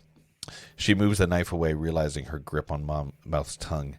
Mama smiles falsely and walks back into the kitchen, swinging doors. Mouth covers his mouth, ironically. In pain, Mikey gets up from his chair and begins to look around, searching for the spot on the floor, the trap door, anything that would indicate buried treasure. Loud arguing is heard from the kitchen. But Ma, this was supposed to be our dinner. Shut up. Shut up and do what I told you. The boys at the table look at each other, frightened. What about those 2 guys who came in before us? What happened to them? Guys, look! If we don't get out of here now, there's gonna be some kind of hostage crisis!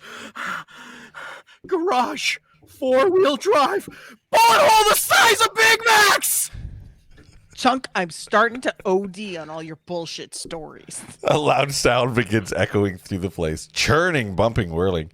The kids exchange a frightened glance. We hear the voice of a man screaming obscenities on the far wall. A door flies open. A man storms out. It's Francis Fratelli. His clothes and body are splattered, stained with dark green ink. He's screaming, boiling mad. He's yelling across the hallway at Mama. Holding up his hand, a drawing of Ulysses S. Grant has been stamped onto his hand. Oh. Yeah. How the hell am I supposed to finish up downstairs with that piece of Smithsonian shit I gotta work with? Francis stares at the table of kids staring at him. Francis pauses, startled. He covers the stamp on his hand and dashes back through the door as if he's caught doing something wrong. We hear him latching several locks on the door behind him. The boys exchange mysterious glances. The kitchen doors shoot open. Mama straddles out, carrying a tray of glasses in one arm, the metal cleaver in the other. The glasses are filled with rusty orange water. Mama distributes a glass of water to each boy as they stare at the water's odd color. Is this supposed to be water? It's wet, ain't it? Yeah, sure, looks great. If you like drinking mule piss. It's wet, ain't it? That's one of my favorite lines, actually, in the movie as well. God, I love it when she says that. Mama turns to Mouth, rage in her eyes. Mouth starts pouring his water from one glass to the other. This is driving Mikey crazy. He starts to bounce up. He excitedly whispers to Mouth. Cut it out, Mouth. This is the sort of place that has Daddy Longlegs in the restroom. The kitchen doors fly open. Jake exits. He's wearing aprons covered in blood. His hands and arms are also stained with blood. He's carrying a huge steaming pot. A ladle rests in the pot. He rests the pot on the table, looking at the boys. Who ordered fish surprise? Chunk nervously raises his hand. The fish surprise is made up of black jellified liquid, loaded with fish heads and bones. Chunk frowns. Oh, yummy. Oh, Mama looks into the pot. Is there some left? Jake nods and checks she checks her wristwatch. Time to feed your brother. Let Francis do it. I fed it last night. Francis is busy. I hate going down there, Ma. Oh, he's your brother. Now get going, or it's getting cold. Nice. Jake reluctantly walks to a crooked wooden door. He opens the door, leads to darkness. We hear him descend the creaky stairs. Nervous Mikey stands bouncing on one leg. He looks at Mama. Excuse me, ma'am. Where's the man's room? Usual hand gestures and expressions. Chunk is trying to convince Mikey not to go downstairs. Mama glares at Mikey. Can't you hold it? Yeah, Mikey. Can't you hold it? Devilishly, Mouth pours the thin, noisy stream of water from one glass, which he holds high above the other. Lady, please. Downstairs to your right, and stay to your right. Mikey nods. Chunk's still trying to convince Mikey, though. Mikey, no, you can't. Please. Mikey ignores Chunk and walks to the basement door. He enters. Lighthouse basement, a narrow corridor. It's lined with damp stone walls. The stairs are made of rotted wood, creak and groan with every step. Mikey arrives at the bottom. There's a long hallway, dimly lit. A few dangling bare bulbs. Trying to find some sort of comparison, he suddenly hears bizarre sounds, growling and screaming. They echo from the hallway opposite side. Mikey pauses curiously. He turns. He puts the map into his back pocket. They lead him to a thick wooden door. He follows the sounds. The hallway end. Mikey stops. The sounds are louder here, more distinct, and growling continues like an animal. It mixes with the rattling of chains. The doors open. A crack. Mikey peers inside. Sloth's room. By the way, I'm really enjoying that Canis has never seen this movie, so every word that comes out of my mouth is a description of the movie, which is really cool. Sloth's room. Sloth. Mikey's POV. A stone room resembling a jail cell. The room is empty, save for tattered stainless mattress. It sits in the middle of the floor. A very large... Stainless. Oh, stained. Stained. It's stained, by the way, mattress. It sits in the middle of the floor. A very large person sits in the dark corner. We'll call him Sloth. Only the large outline of his shadow is visible. Jake stands over him, holding a pot of food. Sloth growls at Jake. He holds the pot out at Sloth. Jake speaks as if he was talking to a dog. Here, boy. You hungry? Want your supper? Sloth grunts. He holds out 2 arms, very muscular. His arms are thick and muscular, covered with curly brown hair, torn, frayed shirt sleeves. Heavy metal chains are attached to his wrist. They secure Sloth to the wall. His arms stretch out for food like a starving child. Mikey watches, eyes wide, shocked. Jake holds the pot inches from Sloth's fingers. Here, fella. This what you want? Your tender victuals? Tender victuals, classic. Sloth hands out cat food, by the way. Sloth's hands try to grab the bowl. Jake purposely drops the pot. I don't own a cat. I just happen to know that. It smashes on the floor. The fish and broth are sucked into the dry cement. Sloth cries out. Mikey's eyes are sad, sympathetic. Jake feigns pity. Oh, poor boy. Sorry, fella. Maybe tomorrow night. Sloth whimpers. With a sadistic giggle, Jake turns and exits. Holy cow. Exit the room. Mikey quickly hides behind the door. Jake walks back upstairs. Mikey peers out from behind the door. Seeing that the coast is clear, he walks out. Mikey goes back to the room. Camera dollies into Mikey's face. He sees Sloth's face, but we don't. Mikey's face goes white. His eyes fill with terror. We hear Sloth growl at him. Mikey turns. He sprints off down the hallway. He dashes back upstairs, scared to death. Lighthouse Lounge. Mikey rushes into the room. He runs into Bran's arms. Bran's dirtied and muddied from his bicycle accident. He's standing up at the restaurant. Bran grabs Mikey's collar. He picks up Mikey off the floor. Bran glares at him. Death's too good for you. I'm saving you from Mom. Oh, he's so calm. Chunk has actually been eating some of the fish surprise, and he lost most, if not all, of his color. Gross. Oh, can we go now, you guys? I think I'm going to be sick. Mama walks back in the room, startling Bran with her malevolent presence. She looks at all the boys, anxious to get rid of them. Malevolent? Whatever. It's all right, boys. Go on home. It's on the house. Ooh, Chunk sticks his head under the table and barfs. Now it's on the floor. Go on. Get out of here. Jake will clean that up. Now get. The boys almost knock the table over. And Mama fakes her politeness. Getting out there as Mama fakes her politeness. They shut the door and turns the closed sign facing out. Graveyard. There's a graveyard? Oh my God. Darkness. They ended up hiding on the beach. I have to admit, we'd probably be done this movie if it wasn't for the extra stuff that's happening here. Okay. Behind the tombstones, darkness approaches. The Goon Kids are hiding out there at the graveyard. Behind the tombstones, Mikey's scared, trying to explain what he saw. I'm telling you, they got an a giant it, and they got it chained to the wall. And when it came into light, you should have seen his face. It was horrible. All the parts were mixed around. Like your brain, lame-o. Say goodbye to your little pals. Chunk points off screen. Bran pauses, turning curiously to where Chunk points. Lighthouse, the Goonies POV, though. Jake and Francis exit through the side door. The heads darting back and forth, making sure that the coast is clear. They are carrying a large, limp bag the size of a body. Mama follows, carrying another similar bag. The Goon Kids curiously watch from behind but the tombstones. The garage door opens, revealing the black vehicle. Look at there! Look at there! Jake opens the hatchback. Jake opens the false door on the vehicle's bed. He and Francis manage to fit one bag into the vehicle bed. They attempt to load the other, but it won't work. Not enough space. Jake closes the false door. He and Francis carry the other bag back inside the restaurant. Wow, that actually makes sense now. Yeah, I was wondering why they left by. That's correct. Now I get it. Interesting. Yeah, you're wow. right. Yeah.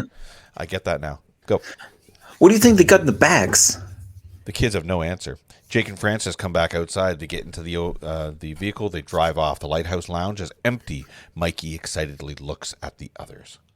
Hey, the place is ours. Oh, our parents are going to be worried. Let's go home. What home? In a couple more hours, it ain't going to be a home anymore. Come on, guys. This is our time. Our last time to see if the rich stuff's buried someplace in there. Mikey pulls out the map from his pocket. He tries to read it. Too dark. And he looks at the others. Anybody got a match? There we go. Suddenly, a small flame appears. It enters from off-screen right. Another flame appears, entering from off-screen left. The flames are 2 matches held by Andy and Steph. Andy's eyes... Yay, yeah. Andy's eyes twinkle in the firelight, but her hand is shaking. Her eyes dart from left to right. She's obviously frightened by the graveyard. Hi, Brandy. Ooh, Bran smiles at Andy. Steph gives a nasty smile to mouth. What you doing in the graveyard? Digging up a new girlfriend? Don't knock it. Stiffs are a lot warmer than you. Bran gives a puzzled look to Andy. What are you doing here? Followed you guys. We were out driving with Troy. He was being a real spaz ass, you know, tilting the mirror so he could look down our shirts. I elbowed his lip. It's a pro play, by the way, angling the mirror, by the way.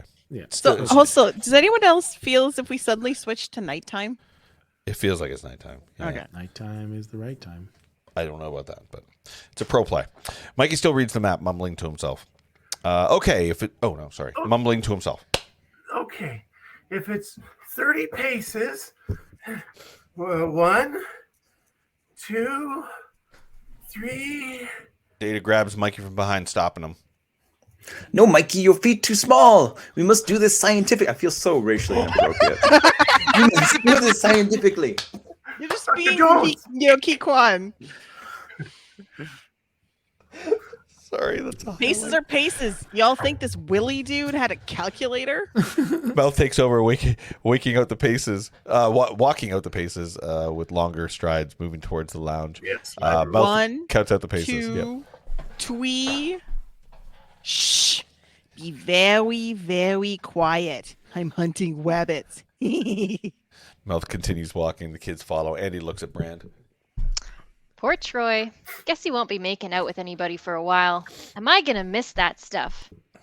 Come on, Brandy. Let's get out of here. Graveyards freak me out. Brand suddenly realizes that this could be the best night of his life. He turns to leave with Andy, but then realizes he has another duty. I can't leave without my brother. Just hold on. 1 sec. Andy rolls her eyes. Brand takes her hand, pulling Andy to the lounge with him.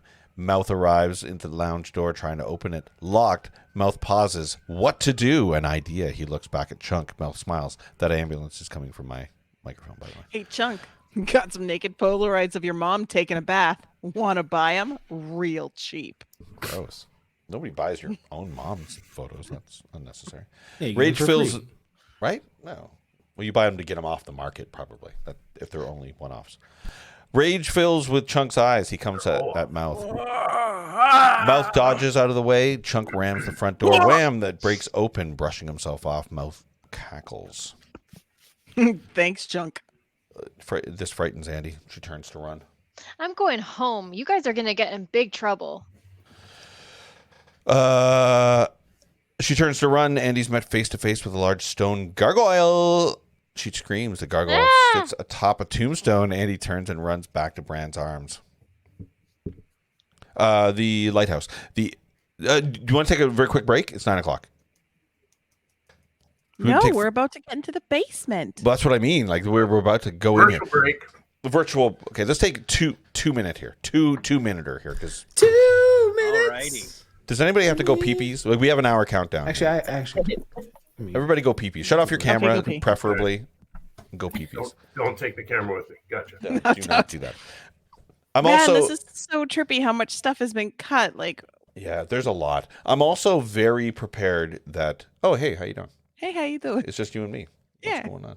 Hey, what are you going to do? Eat it back? What's going on here, huh? I don't know. Well, what are you doing? How you doing? I'm changing between water and whiskey. Oh, what kind of whiskey? Writer's tears. That sounds depressing and delicious.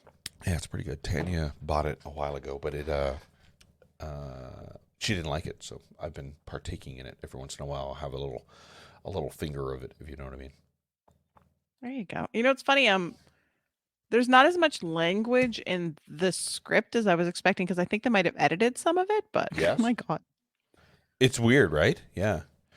I'm very well prepared that we're not going to end. We're not going to finish this by the end of the night. But I'm very okay with that as well, by the way. So unless we want to say we're going to go movie edit and we're just going to skip the parts that were omitted. that's what I considered doing, but I think, But like I it's so said much at the more fun. beginning, I love those little things that give context. Like what I liked was it talked about the Troy smoking the map. Yep. But thinking back, I'm thinking to myself, the map was burned. It had a burn to it. So that scene is kind of important to it after the fact, right? There's a couple things, you know, when you see it and you're like, oh, that's why.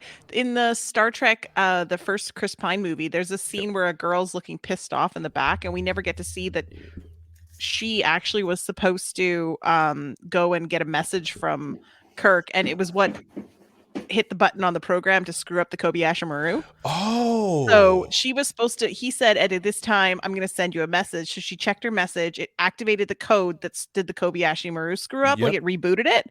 Yeah.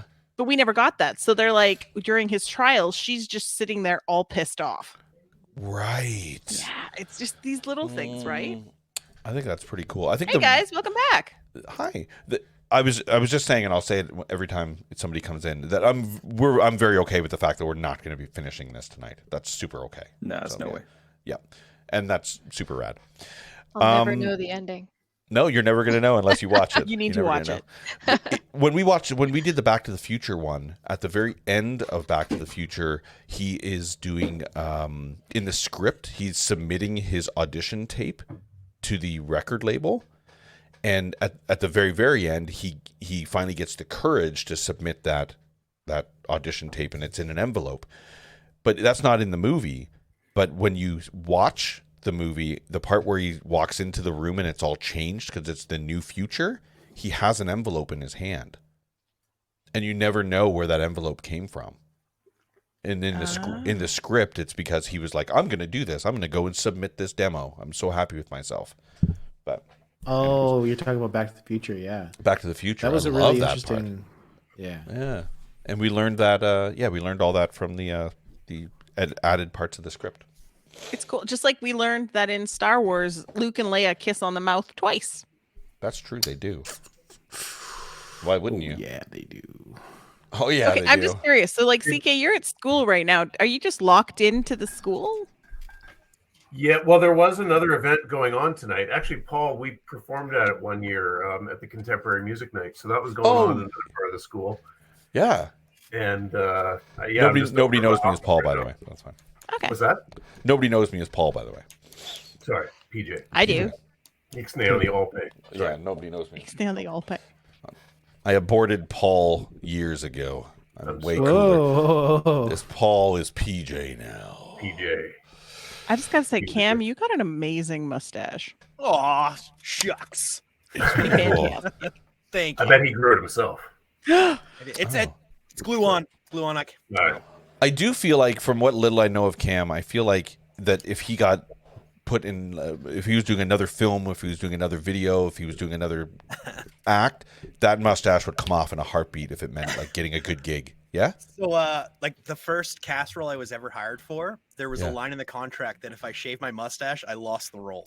Whoa. Yeah. So, like, it's gotta stay. It has to stay. Yeah. Yeah. The old Superman routine, or you digitally put it on. I see what you're getting at. Yeah, I gotta frame that. Like, it was the best part of a contract ever. Oh, that's really good. We're just waiting for Catherine, and then we'll jump back in. I was just saying, yeah. I was going to ask. You were talking about stuff that we've seen in other scripts. Did anybody mention the reference to the flux capacitor, just as a large storage device, like a power storage device, and that it didn't actually need the 1.21 gigawatts to hit it at that second. It really just needed to be charged.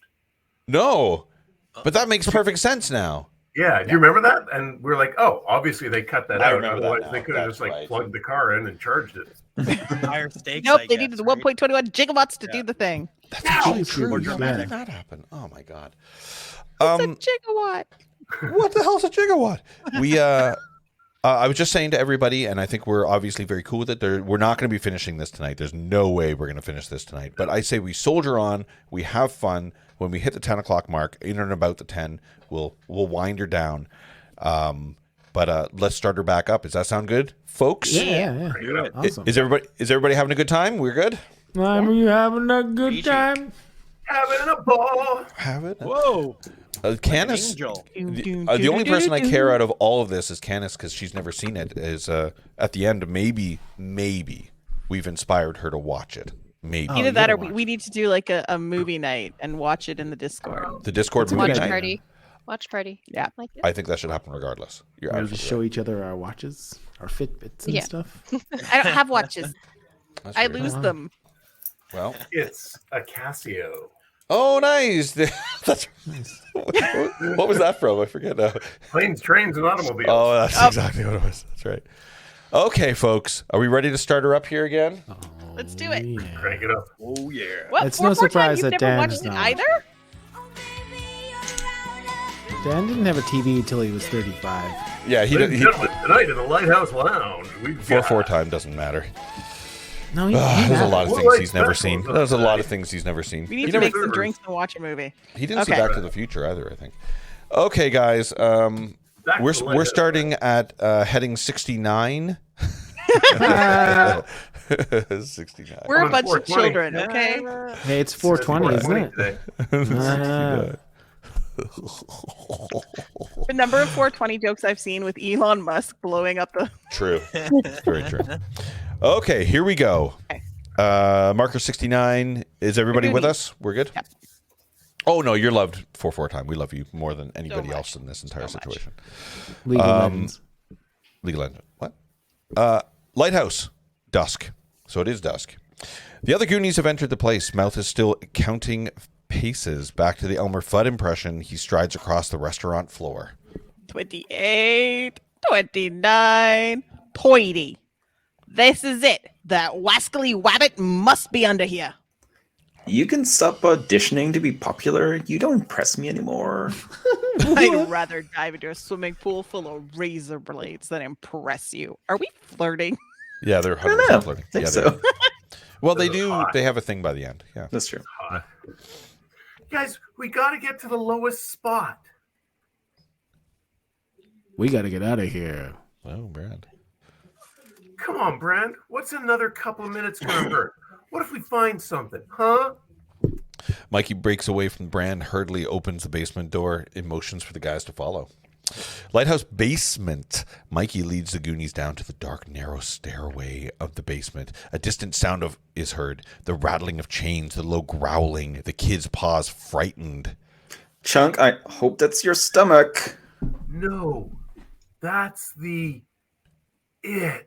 Ugh, Mikey continues to descend. The kids cautiously follow. Another growl roars through the basement, louder than an animal. The kids stop again, scared. Chunk turns to Mikey. Sounds like Kong! No. Why is he yelling so loud? Oh my god. Shh, quiet. Some of it's human. The kids continue down the stairs. They arrive at the bottom. Mikey pauses. He looks at the others. Come on. Want to see it? The kids shake their heads. No way. Don't What was worry. It's chained up. Mikey leads the kids down towards Sloth's door, and frightened kids stay close together. They move slowly, carefully towards the door. Meanwhile, Andy grabs Brand's hand. Oh my goodness. I don't want to see it, Brand. I don't want to see anything else but you. Stay with me, okay? Oh my god. Candace is killing it. Brand, you have no idea that's actually what she sounds like. Brand Oh, really? nods. He stays behind with Andy. They stand in front of another door. Good lord, this entire page is all damn it. We can skip it if you want. No, I'm just gonna. Yeah, You wanna sum some up? stuff happens. The kids get scared. They see a thing. They do. Sloths roaring. It can be heard from behind the door. The kids jump back. Brand, who is leaning to kiss Andy inches from her lips, is interrupted by the group of kids falling towards them. The door bursts open. Everyone falls inside like dominoes, resembling the stateroom scene from the Marx Brothers, A Night at the Opera. Very specific. Lighthouse basement. So they all busted into the room. Brutal. Lighthouse basement. The kids get to their feet. In the chaos, the doublon is fallen from Mikey's pocket and rolls to the side along the floor. Chunk grabs it seconds before the doublon falls into a drain. We're inside a large stone room, and at one time used as a kitchen. The room is equipped with a giant freezer, 2 large stainless steel sinks, and Sparklet's glass water cooler, a stove, and stone fireplace. Very specific. Is that a cat? Oh, is there a cat somewhere?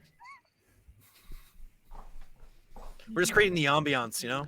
Oh, that's amazing. The That's mood. awesome. I don't know if it was here. A small window sits above the press. A photo of a Fratelli's adorns the wall behind the press.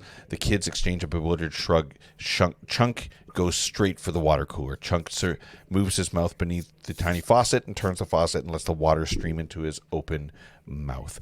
The excited Mikey grabs a fireplace poker and finds a random spot in the center of the floor. Guess this is as good a place as any to start digging.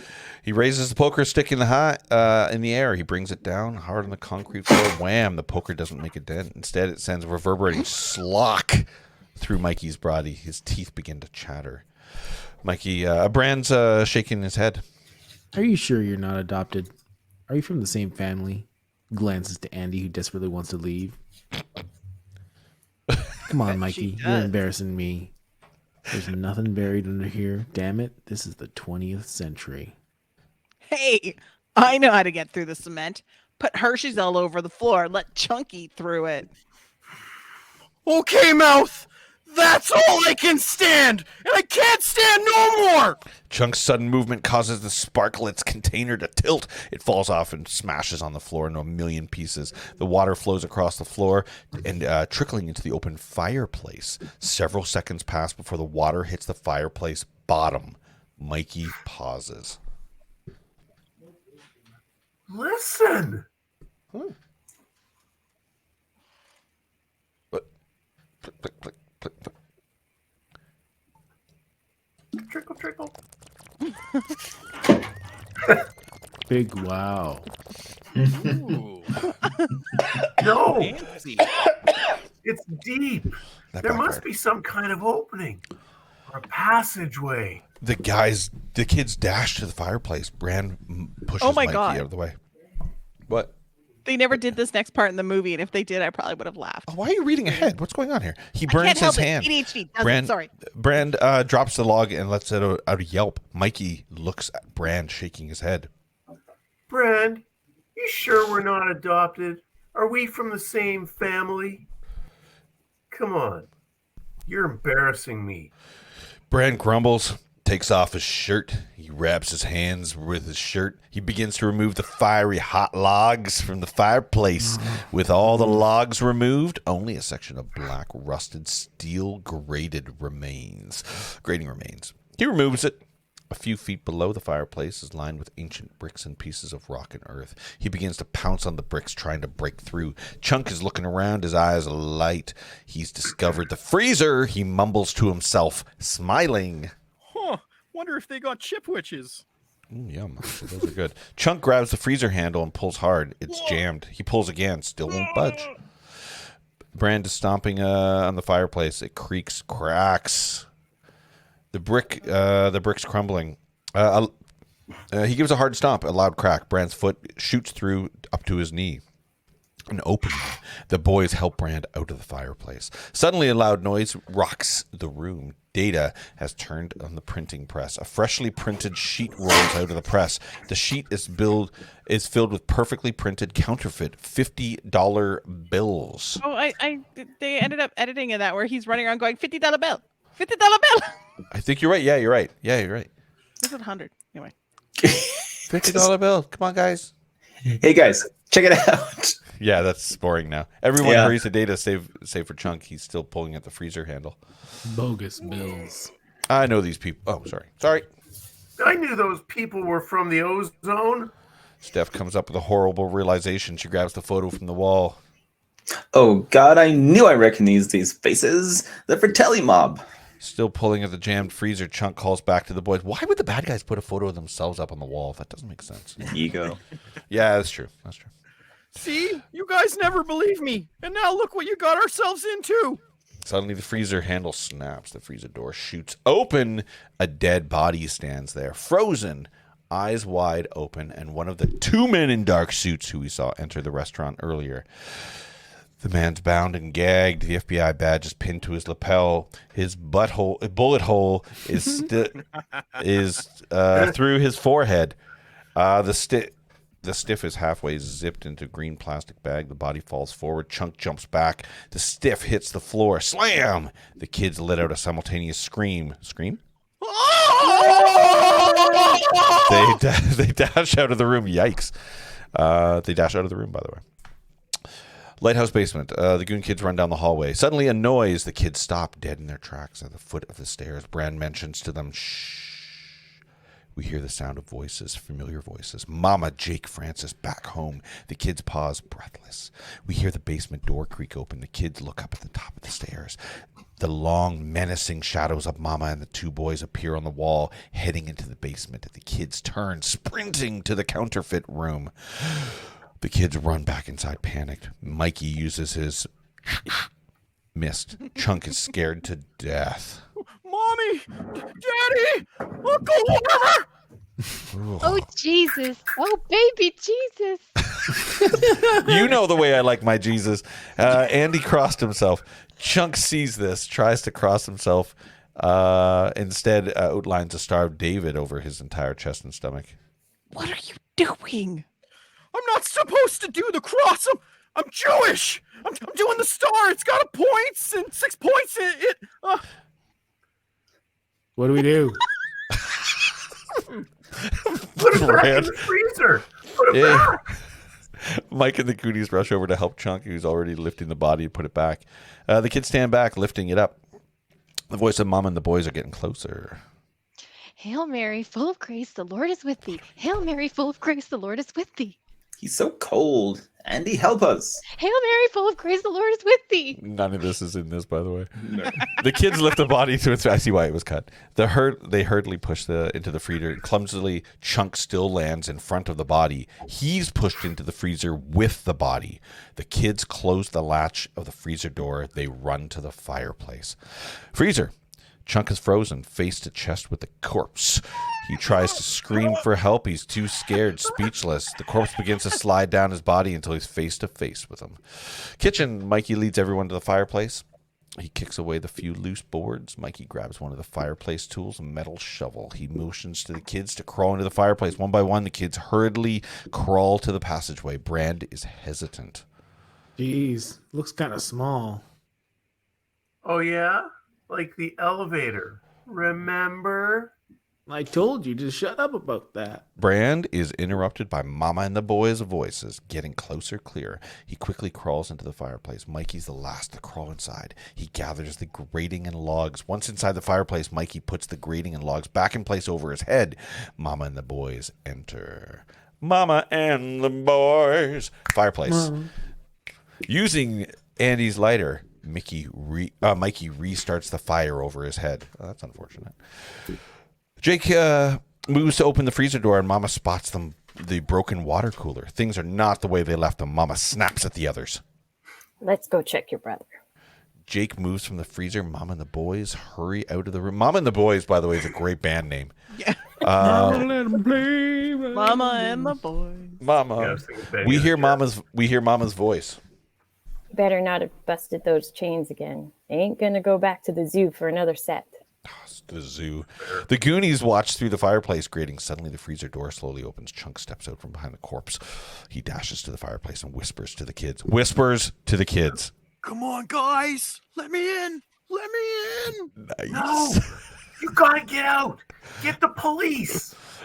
Chunk hears the Fratellis coming back. He spots the window above the press. He leaps to top the press crawling out the tiny window. Just as Chunk slips out of the window, Mama and the boys re-enter the room. I knew we couldn't have broke out of those chains. Maybe it was one of them tremors, ma. 1 second, I lost. Yeah, you know how the ocean sometimes shakes up the place? Mama shrugs. No time for thinking. There's work to do. She points to the freezer. Come on, we gotta move the other one. The boys nod. They begin to move the corpse. Mama looks at the boys. You boys take care of that. I'm gonna stay behind. Make sure none of them tremors start up again. What does that mean? Make sure none of them tremors start up again. I don't even know what that means. The kids move away from the grating. They climb back into the passageway. Passageway. We're in the passageway. Oh my God, we're making it here, boys. Mama and a narrow man-made tunnel surrounded by smooth rocks and hard earth. A tunnel moves around. It's a tunnel, everybody. I don't need to describe this any further. It's dirt. I don't understand. The goon kids clustered closely together, whispering, scared to death. Oh my God, I saw my first dead body. Okay, guys, look, I'm the oldest. I'll call the shots. True. A pause. We got to look for a way out. Start looking for manholes. Hey, you got any light on you? Oh, Data opens his shirt, searching for the correct cord. Oh my God, this is gonna suck. Yeah, in case of emergencies. When I'm walking home from school and some big guy stops me, they say, "Goonie, we're gonna dust you." I pretend like I'm real scared, and I reach inside and pull this cord out and say, "Bully blinders!" Two bright 9mm movie projector lamps extend from Data's hips. They flip up, causing incredibly bright light. The Goonies all cover their eyes and scream, but suddenly the light fizzles out. Data shrugs. Only problem, batteries don't live so long. So I have found this back. I can't do the Chinese thing. Go for it. It's fine. So I have found this backyard light. Just in retrospect, his accent is what makes that character really funny, right? Yeah. So I wouldn't be offended at all if you. Okay. Anyways, he emulated it. I think it's pretty cool. The way he says it is so cool. Or you just make up your own. That's fine. He removes the large lantern, flips it on, and illuminates the passageway. Oh wait, what? Shrugs. Yeah. Okay. Brand grabs it. Okay, I'll walk around ahead with the light. Walk? What about run? All the kids run off in the passageway. Road at nighttime. Chunk is running for his life. He runs to the side of the road, heading back to town. Suddenly, bright headlights come towards him. Chunk turns. He steps into the middle of the road. He waves his arms, hoping to flag down the car. The car comes to a stop. The bright headlights shine in Chunk's eyes, blinding everything in front of him. A man steps out of the car. We can only see the outline of his shadow. He speaks to Chunk. Is there something wrong? Look, mister, I need a ride. My friends and I just had a run-in with these really gross people. You might have heard of them. The Fratellis? Anyway, we found their hideout. If you could give me a ride to the police station. The man motions for Chunk to step forward. Chunk hurries to the man. Chunk walks through the blinding headlights. We finally see the car. His face goes white. It's the black off-road vehicle lined with the countless bullet holes. Chunk looks up at the man's face. It's Jake Fratelli. Chunk turns to run. Jake grabs him around the waist and carries the struggling, screaming Chunk to the rear of his car.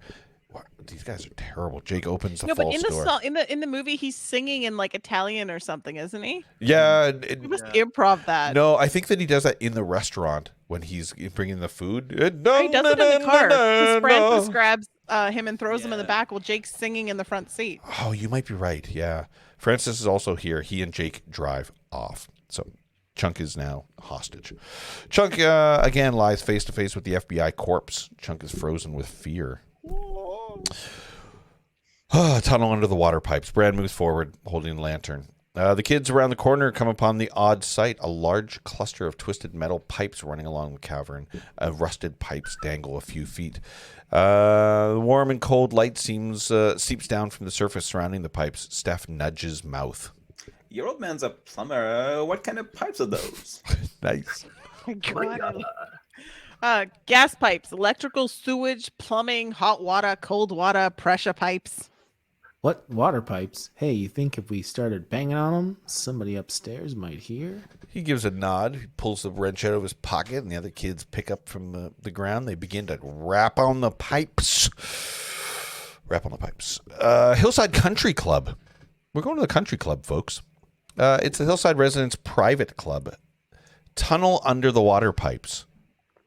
Oh, yeah. So there's a view of the country club, and now we're back underneath the water pipes. The kids are going wild, swinging, hanging from the pipes, being athletic and being cool about it.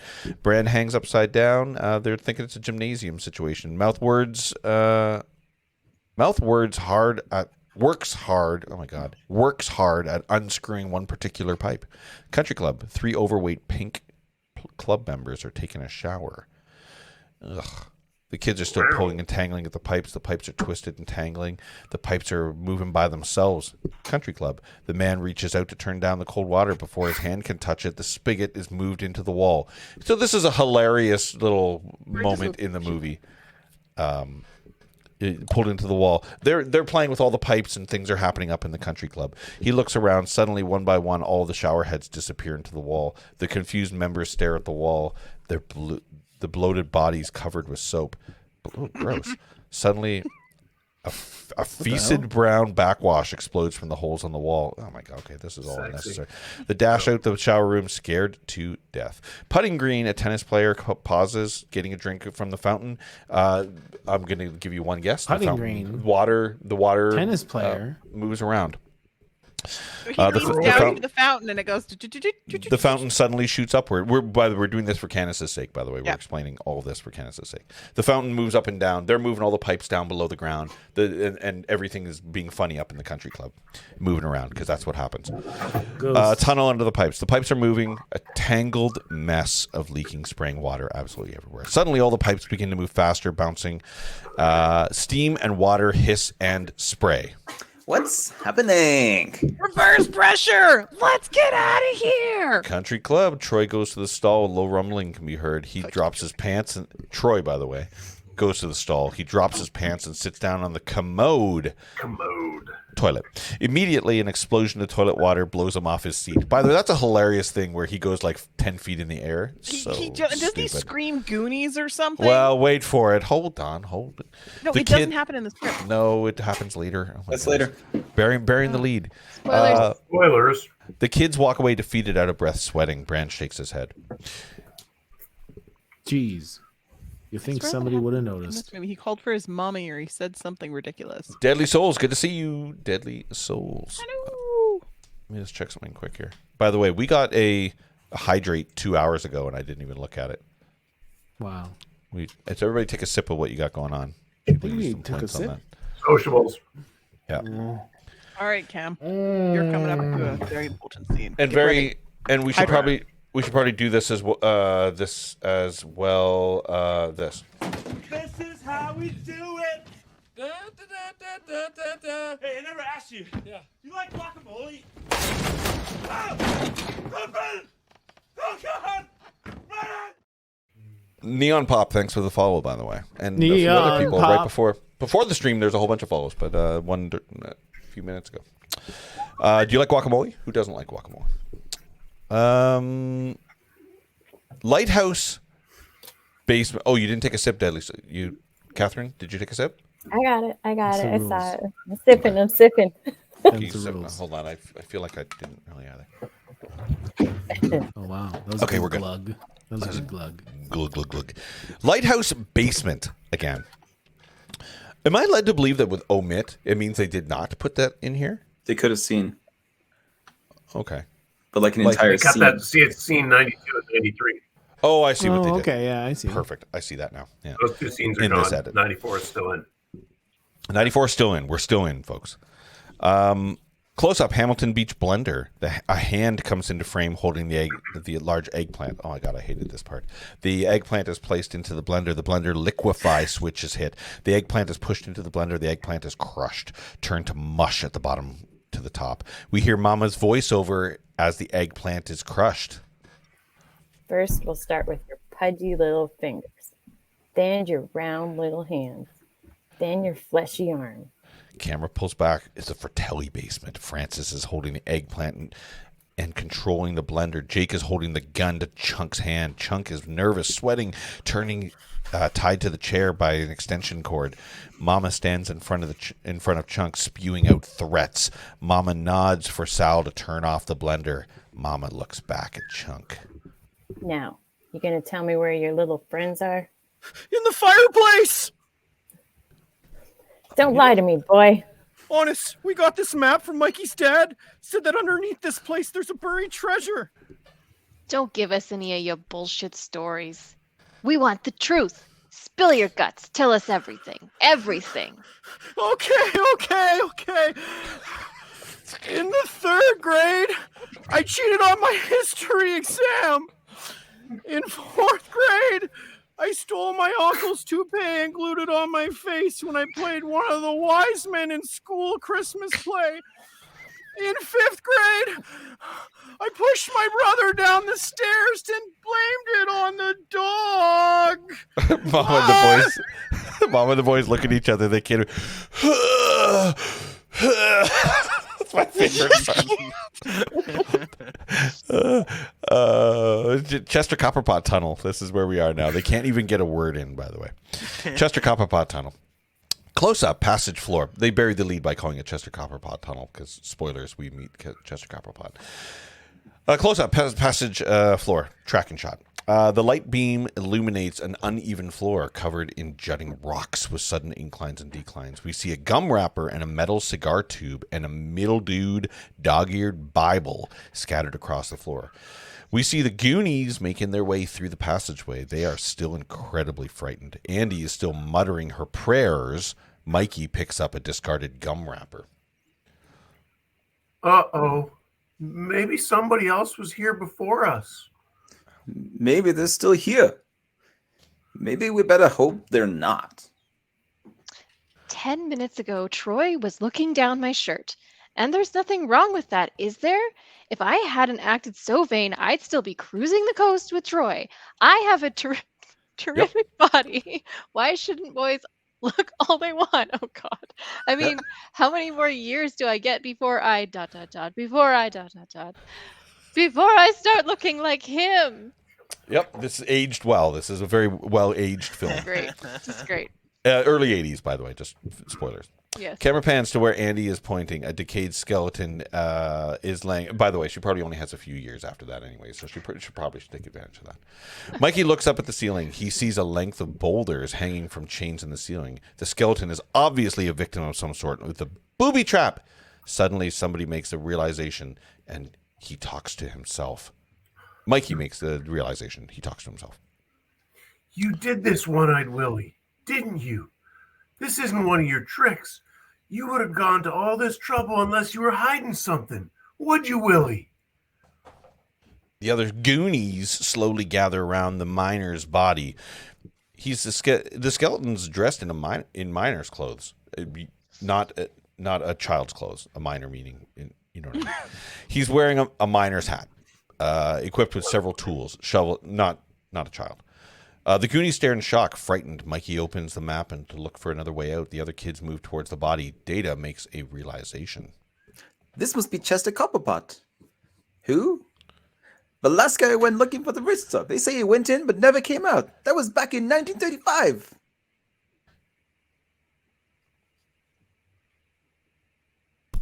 Find his wallet. Jeez, so dramatic.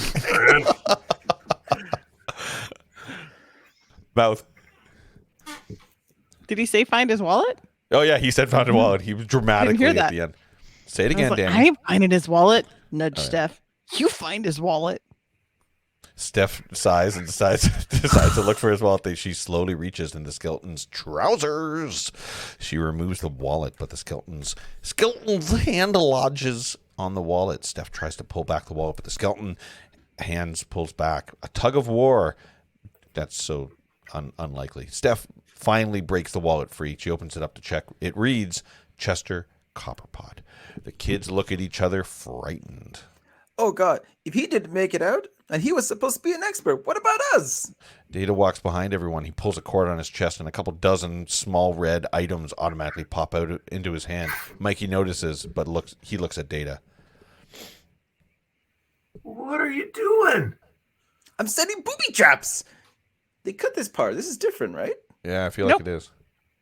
It happens. Is it? Okay, go for it. Yeah. Booby traps. Yeah, this is like a back and forth thing. Anyway, in case anybody follows us, we'll hear him coming. He suddenly notices something hanging around a skeleton's neck, a sort of medallion. Mikey grabs the medallion and studies it. It's an ancient copper item shaped like a skull. There are 3 irregularly cut holes in the medallion at the points where the skeleton's eyes and nose should be located. Mikey stares at the medallion, trying to compare it to the map. Meanwhile, Data spots red flares in Copperpot's backpack. Data reaches in and begins to pull out each one of the road flares. But Data doesn't notice that he also removes 1 stick of dynamite. Canis, he pulls out 1 stick of dynamite. Road flares. Very important. He places it with the other flares and inserts them into his backpack because he doesn't know. They all look the same. Andy is scared to death. She wants out. She begins to run forward. Let's get out of here. Come on, let's keep moving. Andy shoots forward. Mikey looks up. They're about 2 inches from the ground along the lower walls. The branches are sort of triggered. When broken, they cause the boulders above to fall. Mikey shouts.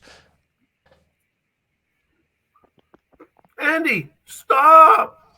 But it's too late. Andy's foot snaps a branch. A creaking sound is heard. The boulders above begin to wave. In a tremendous panic, the kids dash forward. They all fall behind them. One by one, each boulder just missing the kids by a hair. The kids make it to the far wall just as the last boulder drops between them. They cluster together, scared out of their wits. The kids turn, standing at a virtual dead end. The small circular boulder sits in the middle. The kids pause, listening. They hear noises behind the boulder. Steph is excited. Oh my god. Listen. Something's behind here. Maybe it's a way out. They attempt to move the boulder. Brand pushes everyone out of the way. He gives a macho raise of the eyebrow to Andy. He'll do it himself. Brand removes his shirt. He flexes We never got a a shirtless Brand in the movie. We never ever He's done it did. twice in the script so far. I think he's done it 2 or 3 times. You're right. Yeah. He's removed his shirt. Was Josh They never Brolin say put shy? it back on the shirt either. He took it off to get the logs out of the fire, and then he put it back That's correct. on. Yeah, that's right. Do you think And he he's had his just shirt wearing off when he was multiple doing his shirts? exercising as He well. was shirtless during his Taking off exercise. a layer each time. Yes, he's got multiple It's shirts. like an onion. Yeah, I think you're right. And this was the 80s, so that does hold true. Josh Brolin is an onion.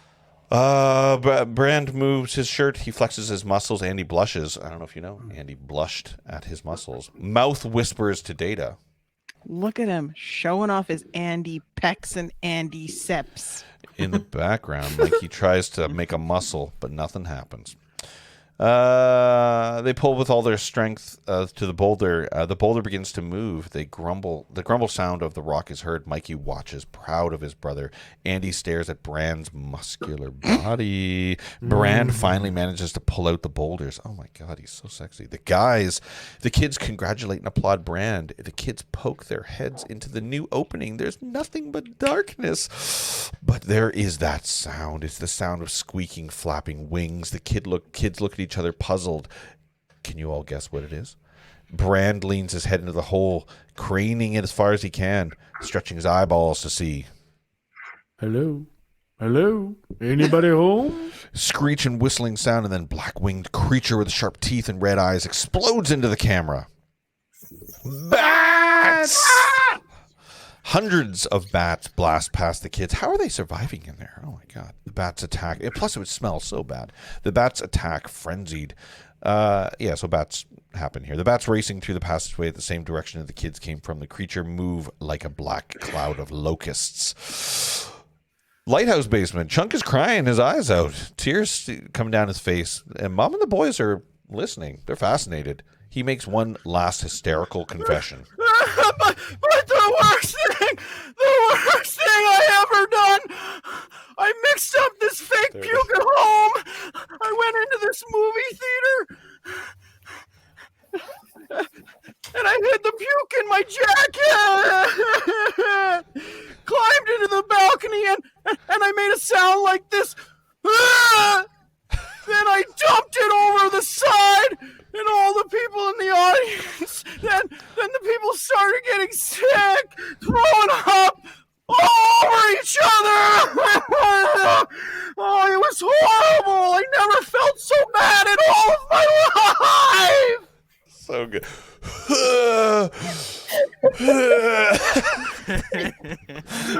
believe I did that. That's so good. Mama squeezes the fat on Chunk's double chin. Well done, by the way. Hard. Mama's eyes are filled with fury. She stares at Chunk. Look, kid, I still ain't heard what I wanted. Now, where are your friends? I told you! In the fireplace! They took out the logs, then they grating, then they crawled in some secret passageway.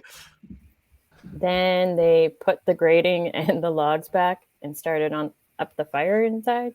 Yeah, right! Just like that! Oh, give me 1 second here. Sorry. There we go. Weird signs. Just like Mama releases her grip, disgusted. She turns to Francis. Hit parade. Ooh, I like that. Francis grabs the blender. He hits the puree button. The blender starts to the deadly whir. Mama looks at Chunk.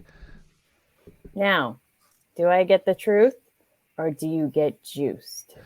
Chunk stares in horror. Mama nods to Jake. Forcing his hand into the blender, Chunk screams. Mama holds him down. Chunk's fingers are less than an inch from the blade. Suddenly a noise coming from the fireplace. Everyone turns. The logs literally blast from the fireplace. The grates pops up and fly upwards. Where it's darker, they cluster together on the ceiling. Oh, the bats shoot out from the fireplace. Yep. They fly through the room. The bats fly upward. Where it's darker, they cluster together on the ceiling. Francis rushes to the fireplace. He peers into the opening. Kid's not shitting. Nice. I mean, he probably was. Yeah, But He ain't shitting. Cavern under the zoo. Once again, very specific and a bit of a lead barrier. The kids stand in the passageway. On top of each other's shoulders, they formed a perfect cheerleader pyramid. I don't remember this. In order to reach the ceiling, Mikey's holding a Chester Copperpot shovel. He digs it into the ceiling. Clumps of dirt begin to fall to the ground. Andy shouts to everyone. Okay, everybody. We made a perfect touchdown victory formation pyramid. Don't make a move or we'll tip over. With a little effort, Mikey's shovel shoots through the ceiling. He smiles and calls to those below him.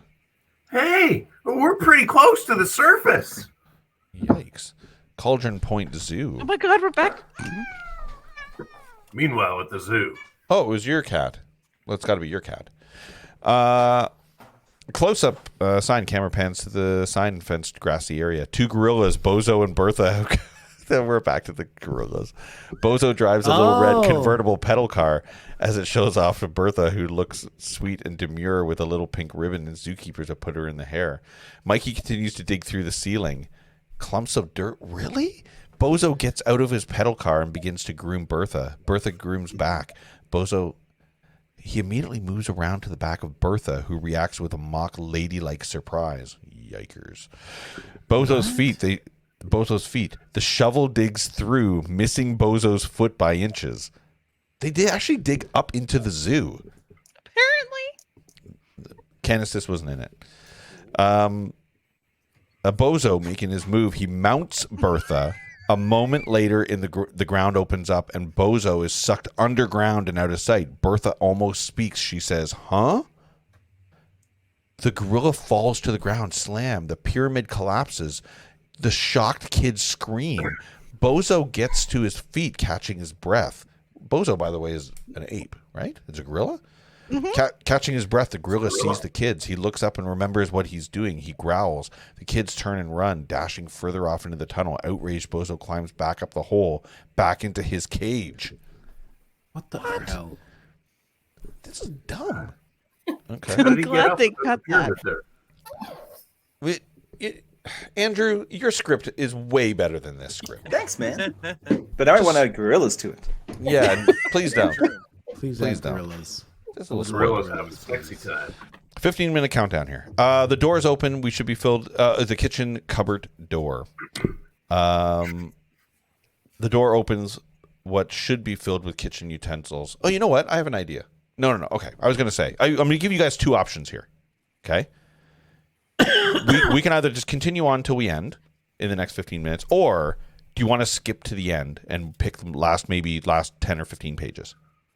Okay. Yeah, that's cool. Sure. But Danny? but can we do a quick little mock rundown of what happened? You got in it. the That's middle? exactly what I want to do. Yeah, That's exactly what I I want to do. was just scooching ahead to see what you miss. So, Danny, give us a brief rundown as you're reading through. Cool. I don't know. I can't. And I'm read gonna that pick. fast. I'm gonna pick a bit of a location here. Okay. Well, I'll just do this real quick. We'll take 2 minutes and we'll do this. Is everybody cool with that? Is that a cool idea? Yeah. Yeah. Cool. Cool. Foregoing all the extra stuff that they've added, we'll just go from our memory of what happens here. So they get to the wishing well. Remember the wishing well? Oh right. Visit the well. There's a whole bunch of coins, and Troy's at the top and brings the bucket down, and that's when that's when Troy and Andy break up officially because Did they forego the getting to the surface part? They ended up finding the well. that's probably what they did. They did the well instead. Yeah. So there's a well. This was my wish. I'm taking my wishes back because there was a whole bunch of coins down there, and they think that that's the gold, but it's spoilers. It's not. And then they play piano. Remember when they play piano? So No.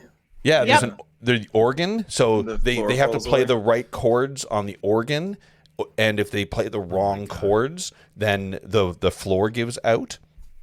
And Andy is the one, Candice. Andy is the one that she has some piano lessons apparently, and she knew how to play some chords. And the joke, I don't know if that's A sharp or B flat. Well, if you get this chord wrong, we'll all be flat. Yep. It's a stupid joke, but also it's an enharmonic as well because an A sharp is a B flat, but that's neither here nor there. A sharp or B flat. Sloth and Chunk become best friends because Chunk feeds Not him a the B chocolate sharp, bar. though. So Chunk finds Sloth. They become best buds. Chunk feeds him Rocky Road ice cream. Rocky Road? And Sloth is a bit of a wreck because he's an outcast. Just because he's different in the family, he got outcasted. So they become best friends, and they decide to go down the hole, and they're now kind of on the tail of the Fratellis, who are chasing after all the kids, and they're all going through these caverns to the bottom. Sloth's room, we got that. Mikey, wishing the well. kissing. Yeah, they all decide to go to the bathroom, and the boys are on this side, the girls are on this side, and then Bran goes down the middle, and they're like, "Oh, where are you going?" He goes, "The men's room," and it's like, "Oh shit!" So then they decide to go down that way, and Andy wants to kiss Bran, and calls him in, and Bran, I've got something, I need your help, and Mikey comes in, and she ends up kissing Mikey instead. Because Bran says, "Go see what she wants." Go I'm see. busy." She's whining and complaining. Go see what she wants. Wow. And then she ends up kissing him. Very much a minor. So, and he's like all like, "Oh, my first kiss, awesome." The whole time, Steph and Mouth are flirting with each other. Okay, let's keep going. The Fratellis are always just bumbling. They're always falling over. Data keeps making traps for them. Booby trap, booby trap. Keep making traps, and they keep falling. And one of the brothers falls on a log and hurts his penis. Then, toothpicks, 100 toothpicks, no big deal. I think that's about it, actually. Because then, I think so. Because then, spoilers. What page am I on here? We're gonna go here. They get on a water slide, which is suspiciously in the bottom caves. They go on a water slide and slide all the way down into a huge cave. And guess what's in the cave, Candice? Guess what's in the cave? More bats? No. Nope. You know what's in there? No. A huge Treasure? pirate ship. Ooh. A pirate ship is just sitting there and totally good, and it's been there for hundreds of years, and nobody. There's it hasn't probably some rotted. bats in there. That's more than likely. It's a big thing, so they swim. So the water slide takes them all the way down there. They're in the water. They climb onto the boat, and then I feel like that's where we should really start. So let me find here. Large section passed away crooked. In the boat? Yeah, I feel like I want to start around the boat. That would be probably around 171. That's coincidentally right where I am. 163, 164. Oh, You know, no. there's a scene in here where the two we- gorillas fight Sloth. Are you serious? No. On page really? 107, yeah. What if it was like an 170 is where animal we end up with hamster? the water scene, and then it kind of goes. And I think there's maybe Do they have the giant squid fight in this one too? Yeah, I think they probably do because that was cut from the. That was cut. Yeah, Oh, it's a tug of Or war. 175? I'm Yeah, at 175 is where it starts, where things get aboard a the little pirate dicey. ship. There we go. Yeah. Here we go. Okay. And I think conveniently Danny gets to say his famous line. I don't think we're going to go over top of that. So wait a minute. Where did they find the treasure? 122. So it just goes aboard. Mama climbs back onto soaking wet. Oh no, you're right. Brand shouts to his friend. It's back. Top deck. It's really hard to tell. Walking the plank. They're at walking the plank. Oh my god. This is longer than you think, guys. Well, let's tackle. Let's see what we can do here. I'm going to take it to, we're going to take it to right here. I'm Take going it to to the Matthews randomly Bridge. choose the sloth have waded onto the shore aboard the pirate ship. Let's take it at 175, 176. Let's just start it right there. Okay. Is that cool? Aboard well- the pirate ship. Yeah. Yeah. Could we just read 174 to give her some context? 174. Oh, yeah, absolutely. Okay. Okay. 174. Okay. I'm going to start it right there. Okay, we're done here.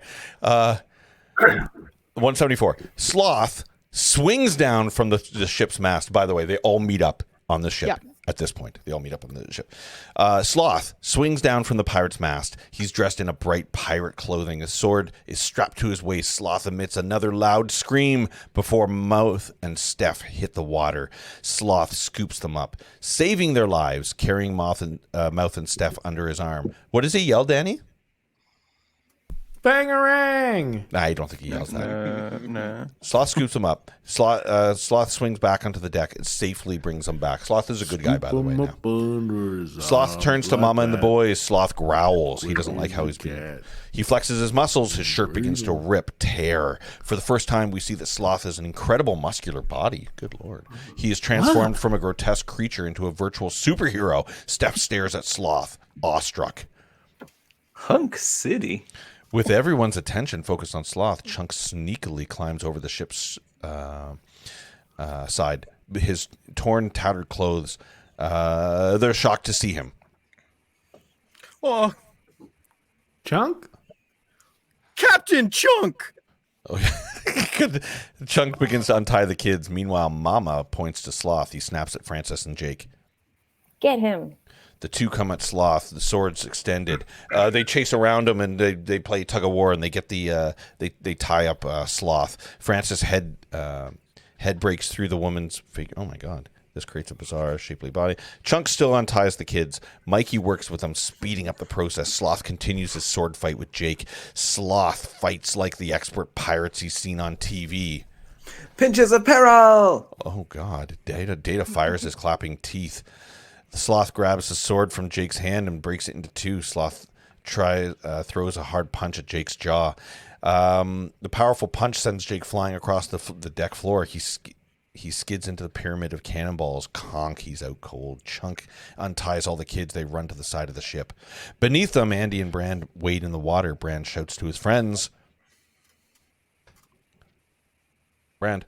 I don't know where I am. 175. Oh, come on. Jump. The kids jump over the side into the water. Meanwhile, Mama finds face to face with Sloth. Sloth growls at her, she's trying to reason with Sloth. Okay, so maybe I treated you bad, keeping you locked in that room.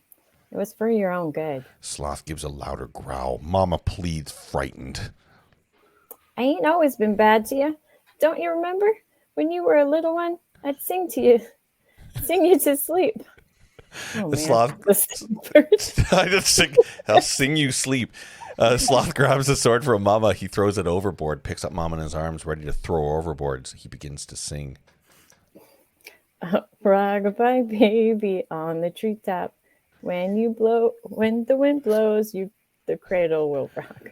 He pauses listening. This song is warm, comforting. It brings a pleasant smile to his face. He begins to gently rock Mama in his arms. She continues to sing. When the bow breaks, the cradle will fall. Sloth smiles. He drops Mama overboard as she falls. Sloth sings the final verse. And down will come baby, cradle it all. I prefer Mama. that to the actual movie. Yeah. Really? Yeah, down will come, baby. That was Because brutal. in the movie, she says cradle will fall, and he goes, fall? He's like, Fall. And then you have this realization that something happened when he was a Yeah. baby. That's exactly. Wow. That was And really then good. she's like, I only dropped you once or twice or Yeah. 5, 6 Yeah, that's times right. or something like that. Exactly. Sloth makes the kids chunk introduce him after he's saved. Chunk. Oh, that's me. Yep. Yep. Guys, this is Sloth. He's just like us. A reject. Aboard the pirate ship. Mama climbs back on the deck, soaking wet. There's something more important on her mind. She runs to Jake. He's still beside the cannonball pile, dazed. Mama slaps him and he stirs. Wake up. Get Francis. Let's go get the rest of the goods. Treasure cabin. By the way, the Canis, there was a treasure cabin. They found the gold. Spoilers. They found the gold. They found all the gold. They greedily begin to stuff their pockets with treasure. Mama walks to where One-Eyed Willie is seated. She reaches for the pile of treasure in front of the One-Eyed Willie. Mama grabs the pile, but it's attached to a long metal chain. For context, the kids tried to steal, and Mikey in his wisdom said, nope, that's Willie's. That pile is for Willie's. We're leaving it for him. Yeah. But the Mama's Fratellis dead. don't. They take that pile. This begins another of One-Eyed Willie's chain reaction booby traps. One-Eyed Willie's skeleton shoots upward towards the ceiling. A trapdoor at the ceiling opens. Mama and the boys watch in shock. Top deck. One-Eyed Willie's skeleton flies through the trapdoor on the captain's deck. It lands directly in front of the ship's steering wheel. Oh, wow. In Rube Goldberg fashion, the trapdoor hits the cannonball. The cannonball hits the section of wood, causing the wood to snap, causing the entire support system to come undone. The entire cabin begins to shudder, rumble. The pirate ship tilts, shakes. The sails buckle. The ship's anchors raise. The Goonies. The sloths have waded to the shore. They quickly haul out of the boat, dashing to the cavern. The cavern begins to shake. The walls begin to crack, crumble, crash into the ground. Mom and the boys have to run over the top of the tilting ship deck, running for their lives. They fall into the water. The Goonies arrive at the cavern entrance. Boulders of earth fall towards the entrance. Not unlike Samson, Sloth holds out his mighty arms and grabs each side of the cavern walls, holding them in place. He supports the crumbling ceiling. Why, did we miss the... Oh, no, maybe not. Okay. He supports the crumbling ceiling. The kids crawl through his legs out of the cavern. Rocks and boulders fall around Sloth, but he doesn't budge, not a flinch. All the kids have crawled to safety. Chunk is the last to join them. Sloth turns, ready to join the kids, but something catches his eyes. He sees Mama and his brothers in the water, struggling for their lives. Chunk holds out his hand to Sloth. Sloth! Come on! Take my hand! Sloth shakes his head. He turns and gives an innocent hiss to Chunk's cheek. Kiss? No. Raises his grip on the walls. He steps back into the cavern. Chunk cries out. Sloth! No! An avalanche of falling earth seals the entrance. Pirate ship cavern. The entire cavern is... Are we close to the end here? Yeah, we are. The entire cavern is being devastated. The sails fill with wind. The pirate ship begins to move, One-Eyed Willie at the wheel. Sloth swims to Mama and the boys. He wraps his enormous arms around them, saving their lives. He then looks up to this pirate ship shaking in front of him. The Goonies are trapped in a dark, rumbling, shaking passageway. This doesn't happen. Both sides of the passageway begin to cave in, closing and trap the Goonies. Brand screams. Brand. Data, we need one of your lights. That's nice. Data fumbles in the backpack. He reaches back for the last road flare, but unbeknownst to Data, he grabbed the road flare. It's a stick of dynamite. Remember, Kenneth? I brought this up earlier. Yeah, it's very important. He grabs the dynamite. He sparks it, illuminating the passageway. The Goonies look at him. They dynamite. There's no way out. Suddenly, Data notices something strange about the flare. Hey, this isn't road flare? It's dynamite. The kids turn and run. The Data runs in circles trying to find a place to sparkling dynamite. That's really funny. He sees a crack in the wall emitting a small amount of light. Data inserts the cluster. Data runs to his friend. They cluster together, ears plugged, eyes closed. Boom! The dynamite rocks are already quivering away. The kids open their eyes. Through the smoke, dynamite has blown a large hole in the wall, the opening leading the outside world. They exit seconds before the passageway collapses. You can skip to one to the beach, probably on the next page. That's literally where I want to go. What page? The beach. It's the same. So 184 is where the park ranger finds them. The National Park Ranger slams on the dune buggy brakes, squints curiously into the distance. His jaw drops as he reaches for his radio. Ranger. Harvey, get this on the horn. I think I was found one of those goobers you were looking for. Huh? Ranger station. The ranger station, it's packed. Sheriff cars, ambulances. The crowd cheers as the parents rushed over to meet their kids. They finally know all their kids are there. Irene rushes up to Mikey, and Brand. Mr. Walsh, Rosita can be seen further. Rosalita, by the way, still feels like she's employed with these crazy people. It's the cartel that has her. 100%. Looks up at the Irene with embarrassed eyes. Mikey does. Yeah. Oh. Hi, Mom. Guess we're dead meat, huh? A nice throwback. Irene can't hide her smile and the happy tears. She wraps her arms around him. Chunk runs to the obese man and woman, his parents. Chunk embraces his parents.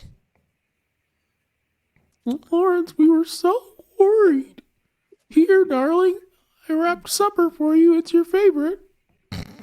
Everybody's tropes stick together. Mom gives a foil wrap carton to Chunk. He grabs it excitedly, rips a foil. Hot dogs loaded with everything. Mouth and Steph. Mouth looks at Steph, a serious, honest look on his face, and speaks in his own voice. Just wanted to say, well, thanks, for saving me and all. I really appreciate it. Wow, a real moment. You know, your voice is nice when you're not using your mouth.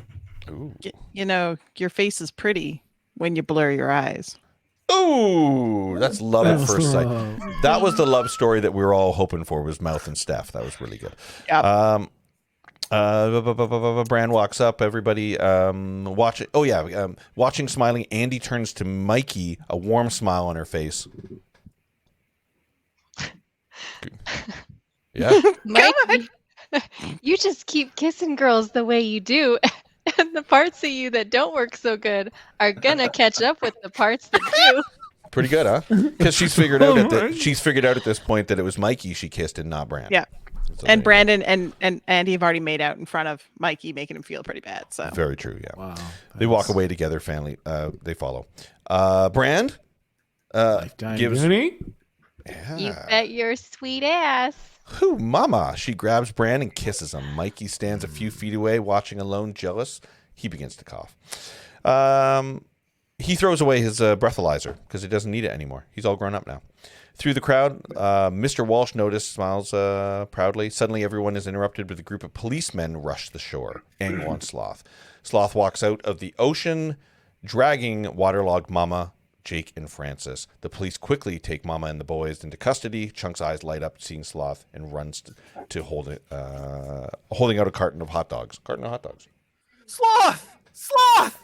Sloth gives a happy grunt to see his friend. He picks up Chunk, who offers him a carton. Look, hot dogs! Hot dogs, armor dogs.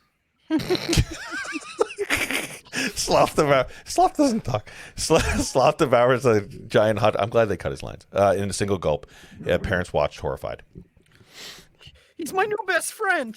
And Dad, if they take away our house and we have to move to New York, I thought maybe we could adopt him and get him a job with the New York Jets or with the Rangers as a head goalie. Sloth destroys another hot dog. Okay, and he belches. We're very impressed. Mom and the boys are handcuffed in the back of the police van. Mr. Perkins and Troy suddenly pull up to the white Cadillac.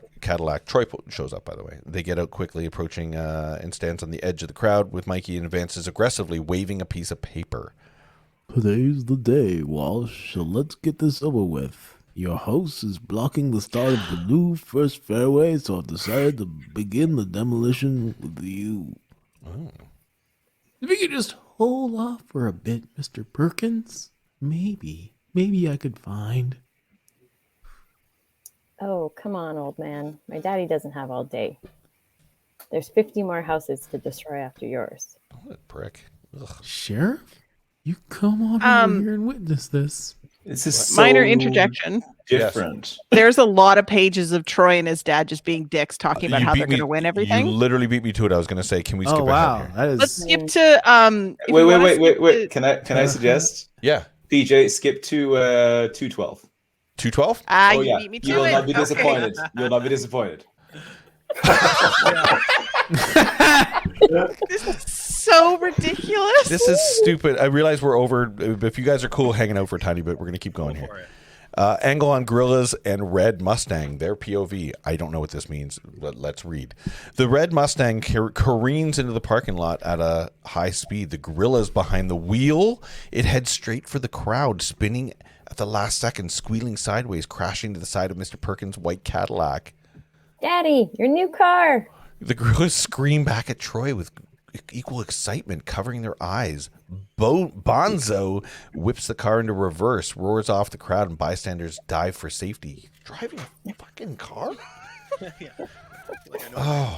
The entire side of the car is caved in. They cut the scene because they couldn't get a gorilla who knew how to drive a car. Yeah, that's where I was going. Yeah, they needed Bill Pullman. Okay. What?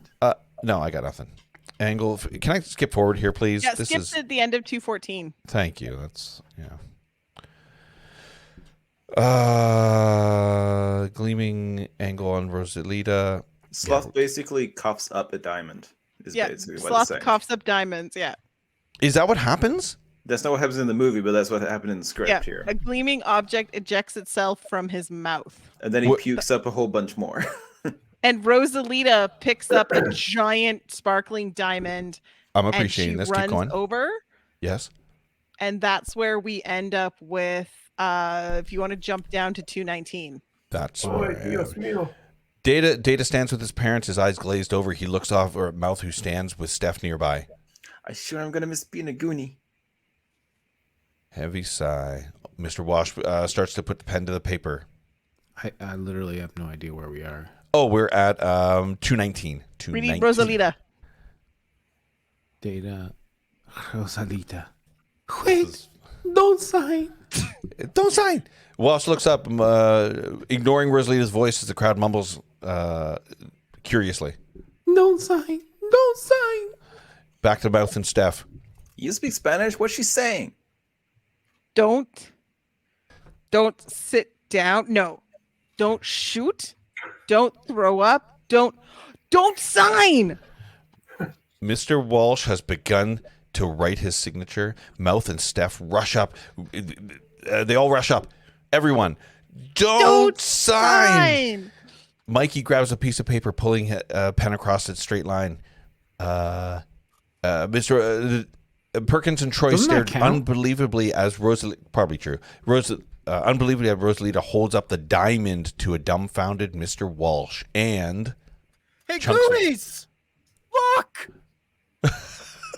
Oh my God! Sloth continues to puke up jewels. Okay, we're gonna close up on his hands filled with gemstones, sparkling diamonds. Kenneth, for your sake, all the jewels are kept in his marble bag. He empties out his marble bag so that he can put all the jewels in it. Yeah. And the Fratellis don't think to check his marble bag. So in the marble bag is all the jewels, not in Chunk's bowels. No, sloths. Chunks. Sloth, sorry. Sloth, yeah. Sloth, sorry, yeah, sloth. At what point did he eat all those diamonds? I don't know, but this is fascinating because if 225. you read the thing, yeah. I'm starting at 225. Diamonds, emeralds, rubies. That's got to make like indigestion. Back to scene. Sloth belches. 3 more jewels are ejected from his mouth. 225 is where I am. The crowd cheers as the Goonies rush to Sloth, swarming over him like a mountain of climbers. Jewels erupting from his mouth as they pummel him like a huge vending machine. They pummel him? This is stupid. Several reporters rush up, snapping photos, peppering the Goonies with questions. What a scoop! Yeah. Telling more stories, Lawrence? Wait, this time I'm telling the truth, Sheriff. Honest. The sheriff smiles patronizingly, starts to walk away. He sees something in the distance, stops, thunderstruck. Holy mother of God. Look. Everyone turns to look at the inaudibly gasp, and we see Angle on the pirate ship. The pirate ship sailing across the ocean, a magical sight. Camera pans and faces everyone on the shore. The sheriff, Sloth, Irene, Mr. Walsh, the policeman, the Goonies, staring in awe. The back of Mikey's head, it turns slowly to face the audience, wearing the black patch of One-Eyed Willie. Mikey winks at all of us with a warm smile. Further away in the distance now, a graceful romantic dot against a beautiful horizon as we fade out. Yikes. Does he wink at the end? No, it's so much a better movie than it is a script. Big Whatever time. they did in the shooting Very process, descriptive. so much better. They had 120 pages and they had to cut hours of it. Yeah. This is ridiculous. Dear Christopher Columbus, great job. Your script is dumb, but congrats on the production. You got that green lit. Nice. Holy Candace, you got to watch the film now. I'm sorry. This wasn't good enough for the experience. I could just imagine him being so Cold ticked off that notes. the studio is like, no, we don't have the money for the gorillas. No, we can't do the octopus. No, I'm sorry, you just have to cut this, Chris. It's not going to work. And you'd be like, oh man, come on, this is going to be so good.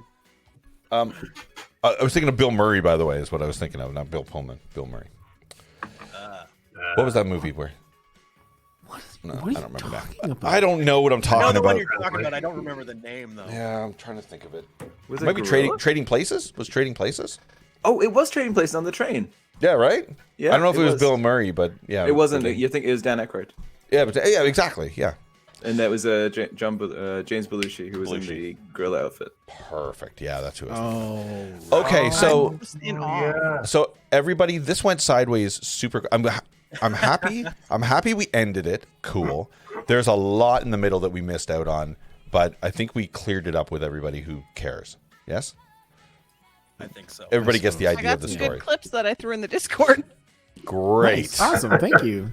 That's all we need. Candace, are you excited? This is the whole premise of us doing this is so that you can be excited to want to maybe watch it. I'm so excited. Well, I sense sarcasm, but nice. No, super. I don't know. It's a lot more like Indiana Jones-ish Yeah. when they're in the cave with booby traps and having to solve puzzles to the pirate ship. It's Yeah. a really visual movie. Big Yeah, like Yeah. there's a no lot. gorillas. Well, Yeah. remember, like Andrew, you remember you mentioned like the booby trap part? That Yeah. part, like right before they were supposed to film it, the two of them were rehearsing, and It was like, ad-libbed, Data, right? Data actually said the wrong word, so he was like, "No, it's booby traps." He's like, "That's what I said. I said booby traps," and Yeah. they were like, "That's no, we gotta use that." Oh. So it was literally like right before they were supposed to film it. It just happened, and he's like, "No, Oh, I that's what we're love it. using." Yeah, Booby trap. It's booby trap, guys. Yeah. Booby trap. Wow. Oh, Fun it's a good facts. romp. It's a super good romp, but there's a lot of characters in it, right? And I think unlike Nowish, where you're thinking like Stranger Things, or it could be anything. There's typically like 4, maybe 5 people, but this cast was massive. Yeah. It had a lot of people, and all of them had their own little character arcs, which you fell in love with. And let's be clear, there's many quotable lines from this that just became memes, like "Hey, you guys!" Like throughout this entire movie, there's a lot of them. So you'll hear them more, Candace, I guess. Yeah, well, we should probably like do that watch party But we do the I watch think party. we with a need to have a movie signature night. cocktail. Dan. Dan, are Where's you in Dan? chat? Cam, you're new here. Design a goodies drink. I'm new. Goonies old I'm the fashioned. new guy here. Cam's new. I like that. We I like that. we have a mixologist that we mix drinks with, Ooh, and he shows us how to mix stuff, and that's classy. usually a lot of themes. So yes, I think that's on the records. Nice. Okay, we're overdue. I want to let you guys go if you guys are cool with that. Oh my God, it's been a long night. Thank you so much, everybody. This was daunting, but you guys killed it. You guys killed it. Yeah, that was awesome. And- that was That was really fun. funny. And with all due respect, with super all due respect, Catherine, we were talking about this on the Tuesday night. You wanted something a little smaller, like a little smaller part would be great. And I decided that you would take the 2 most important villain parts in this, Troy and Mama Fratelli, and you killed it tonight. Oh, so awesome. good. Beautifully top. I Yeah, love you, Mama. Troy. Yeah, was Troy's perfect. dickhead. Perfect. Normally Queen takes the villain, but I was like, no. This is, I think. I will happily share future villain roles with Catherine any day. Oh, I love it. She killed it. Thanks. Absolutely killed it. You're all Mama welcome was to. fine. You're all welcome to come back and do this again, obviously, anytime, or any of the other fun stuff that we try to do. So there you go. Oh, heck And you guys typically do. Okay, so this is the part where we say goodbye to everybody. And then Danny and I will close down the show. Cool? Definitely. Danny, any parting words before CJ I... can go home now, or he's got a cot there probably. Oh, yes. No, I got to get out of here before they turn on the alarms. Don't you have an alarm code? Holy jeez. I thought you were more important than that. I'm not that high in the admin structure. Well, I'll do this. CK, I'll talk to you soon, buddy. Any parting words, and I'll let you out?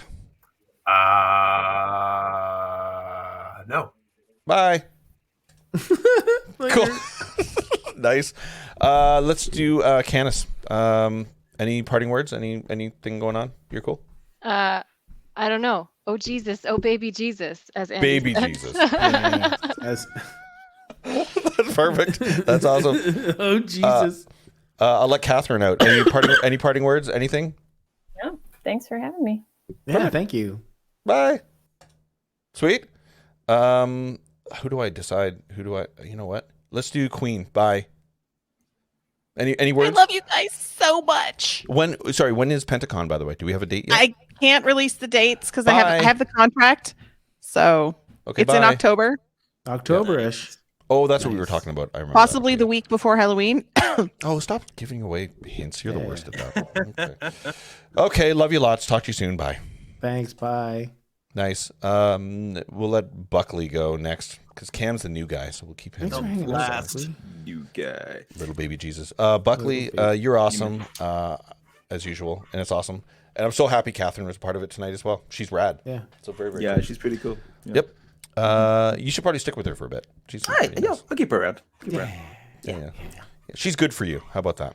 That is true. Very true. She is definitely the better half. Yeah. Yeah, that's always how it works. I know. Okay, well, dude, talk to you soon. And I loved reading your script on Tuesday night. So Yeah, thanks for coming, man. It was a blast. you have a drone operator if you need one. Yeah, and a potential Asian actor, it would seem. You know, so Dude, that yeah, was really 100%. good, right? Oh, Yeah. I had to navigate that water. Yeah, I know. You did so good. So good. Okay, cheers, buddy. Bye. See you, dude. And then Cam. It's Cam, me. you killed it tonight, buddy. Yeah, That was a thanks. fun time. I'll do a lot more of these with you guys for sure. Oh, we'd love to have you hang out. We do. You're the new face here, so I just got to feel like I want to connect with you. You're awesome. We do table reads. We do. This is for chat as well. We're doing another sketch prompt on Monday, Danny. On Monday, yeah. Nice. Yeah, Monday. So yeah, everybody on screen, anybody who wants to come on can hang out and with their pens and pencils. I've got crayons here that I draw with, and then chat tells us what we're going to draw, and then we do it. Yeah, that sounds awesome. All ages as well. We hang out with kids. Yeah, Baby cool. It was Jesus. like this was really cool to be a part of. Like you guys run a tight ship here. You know, it's pretty awesome. Oh yikes! Oh, Oh, wow. that's More of not what we It's do. more of a one-eyed Willie's type ship. No, there's For no what type it is, shipper. yeah. There's No. zero. No Yeah. to that. No. Well, thanks, dude. Cam, good luck with your movie. Awesome. Is it movie video? How do I refer to that? So short film, but it's Short film. Thank you. It's essentially going to be like a mini series. So Yes. right now, the goal is to have the next two finished before the end of the year, Nice. and yeah, just keep it going. Then write the synopsis for the last two and try to get that pitch Bible going for it. You know. But Oh man. so yeah, if people want to go on YouTube, Dad Bod Dale, check it out. Give a like. That would be Dad as Bod. well. So I'm going to it right Appreciate now, it, as a guys. matter of fact. Dad Bod I'm Dale. looking it up. Yeah, Dad Bod Dale Oh, man, under apparently you. safe- Cam? yeah, Safe Dad Bod search Dale is on off. YouTube. Yeah, pretty. Yeah, you'll find it. I will It's absolutely probably find it's it. probably the first one. Yeah, but 11 and I can- hours You know ago. what? Oh, I was gonna say I could write it Yep. in the chat, but I don't think I can. But No, if you want to text it to me at least, or drop it like Instagram it to me, however you want to get a hold of me, Yeah. then I'll drop it in our Discord. That's where we all hang out, by the way. If you want Nice. to come hang out in Discord. sweet. Yeah. I'll send it over Okay, your way. Cam, you're awesome. Thanks for hanging out, and we'll talk to you later on. Cool. Yeah. See you later, everybody. That was fun. Bye. Thanks, dude. I think it's Nice. this. What's that? Pasting. Dad Bod Dale. I hope this is it. Oh God, what if it's not? Oh, this has got to be it. I'll put on some Yeah, tunes. that's it. There we go. Nice. It's so quiet when people are not doing anything. Yeah, Cam. Yep, Yeah, there it I is found there. it. Yeah, cool. Yeah, I'm gonna drop that in Discord. Nice. Okay. We're good. Wow, dude. Oh, How goddamn long do you rat. think that would have taken? We had another like 60 or 70 pages. That would have taken another 2 hours easily. Wow. I was very well prepared that we were not gonna come remotely close to finishing this. There was a lot of description in like the scenes, Yeah. which I understand why. Like, Yeah. I thought about when I was reading through it originally. I thought about if maybe we skip over the descriptions and just go like text like chat, but you can't really. There's This so movie much- is very descriptive, right? It's like a So it's like a set piece movie. Like there's like Yes. set pieces that are absolutely essential, right? Well, what I found is, and I knew before coming into tonight that my role was going to be storyteller, and that everybody else was just doing like the characters, sure, but I really needed to describe scenes and like paint pictures and stuff. Like, am I a big deal? Yes, you know. Yeah. Am I a big deal? Am I humble?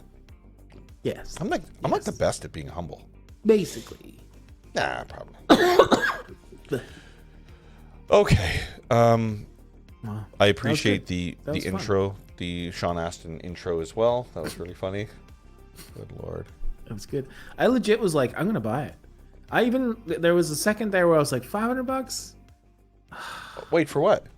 Because I was gonna get him to do a cameo where it's like, hey, Oh yeah. welcome to the Retrologists. Come join them on Discord.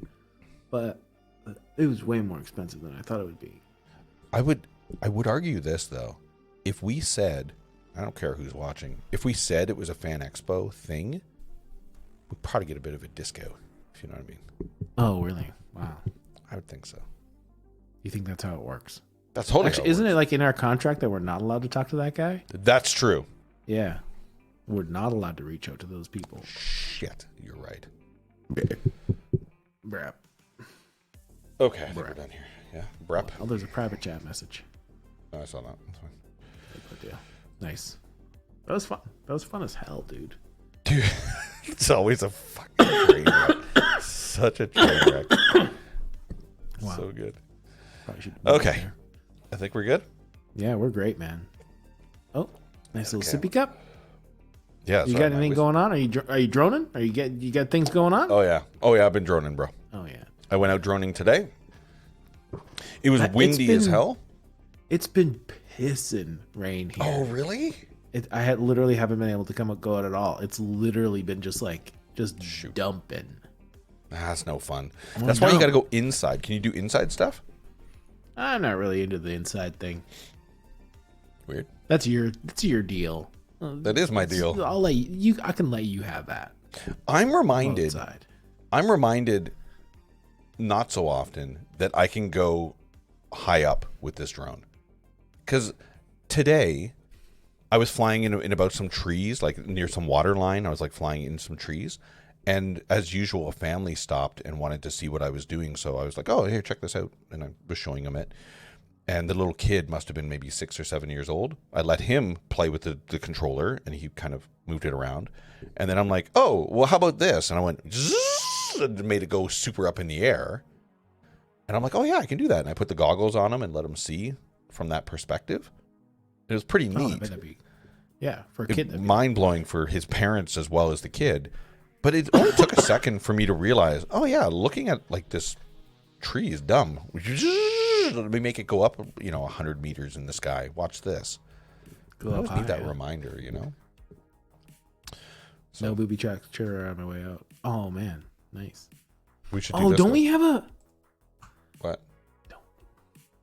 We have a Goonies one, don't we? We have a Goonies one. Where is it? Here.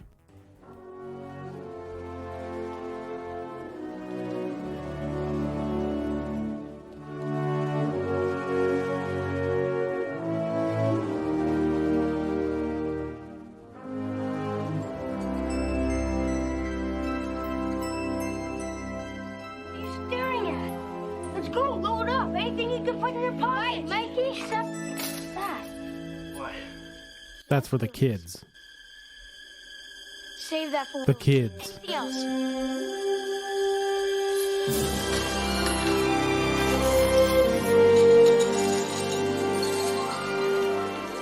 Got 5 marbles. Oh, Totally. The kids. Thanks, Lead Sheep. Thank you for the sub. That's awesome, man. Yeah, that does look whimsical. That's Oh, actually a Kenneth. scene. That was a scene. That's awesome. Yeah, that's a scene. That's yeah. when they finally find the treasure, Canis. So you got to watch that shit. And that's literally like, no, don't touch that part. Yeah. Is it like a John Williams script? John Williams. It's Does a the pretty music? like No, I don't pretty think so. iconic soundtrack. For True, actually. A movie. Oh no, it's not. Yeah. No. Okay. Don't touch the one I really. Wow. Don't touch. That's for the kids. Oh. For the kids. Whoa. What? I don't know. Makes Okay, let's wind her down here. We're done. We're good. We're totally good. Okay. Goodbye. Goodbye. Is there any final words or anything that you want to say? Oh, I got a final word. Yeah. Okay, hold on. Reminder. Mario Kart on Sunday. Ambulance. Mario Kart on Sunday, and on Monday we're doing another sketch duel, but it's with Calgary. So I've got a little bit of priority for some Calgary folk, but then I'll open the doors. If Canis, if you want to show up again on Monday, you're welcome to do that. Are we respecting I'll the confirm time with you. zone? I'll confirm, but it's a different time zone. Yeah, it's 6 o'clock start time here. 6 o'clock. Oh. 6 till 8. Wow. So, 6 to 8. but I'm communicating with Calgary Fan Expo on that one right now, coincidentally. Nice. And then I think that's it. I don't think we've got any PowerPoints. We've got scheduled stuff. We got things on the go. We got things going. Yeah, but this We got sketch things. duels. I had Trello open. Okay, well I think we're good. Let's see. Sketchies. Calgary Expo. Sketch prop. Yeah, we got shit. We got stuff going on. stuff. Okay, well I think we're done. So that's it. And because I don't know how to shut up, I always leave it to Danny to give the final word. So what do you got? Stampede themes. Oh, maybe. Nice!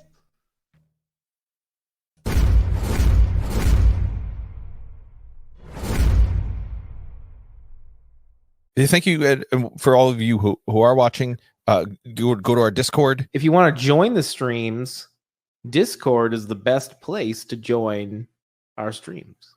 And you can check us out on Twitter. You can check us out on Instagram. You can check us out on Facebook. You can go to our website, Retrologists.com. Yes, it's where you can actually check out all of our live streams when it's happening right now. You can also check out previous streams and highlights. You can also check out reviews of games that we've actually previously played and enjoyed. What do we do? We're two buffoons pretending to know shit about nothing. Nice. And we just so happen to do it live on Twitch.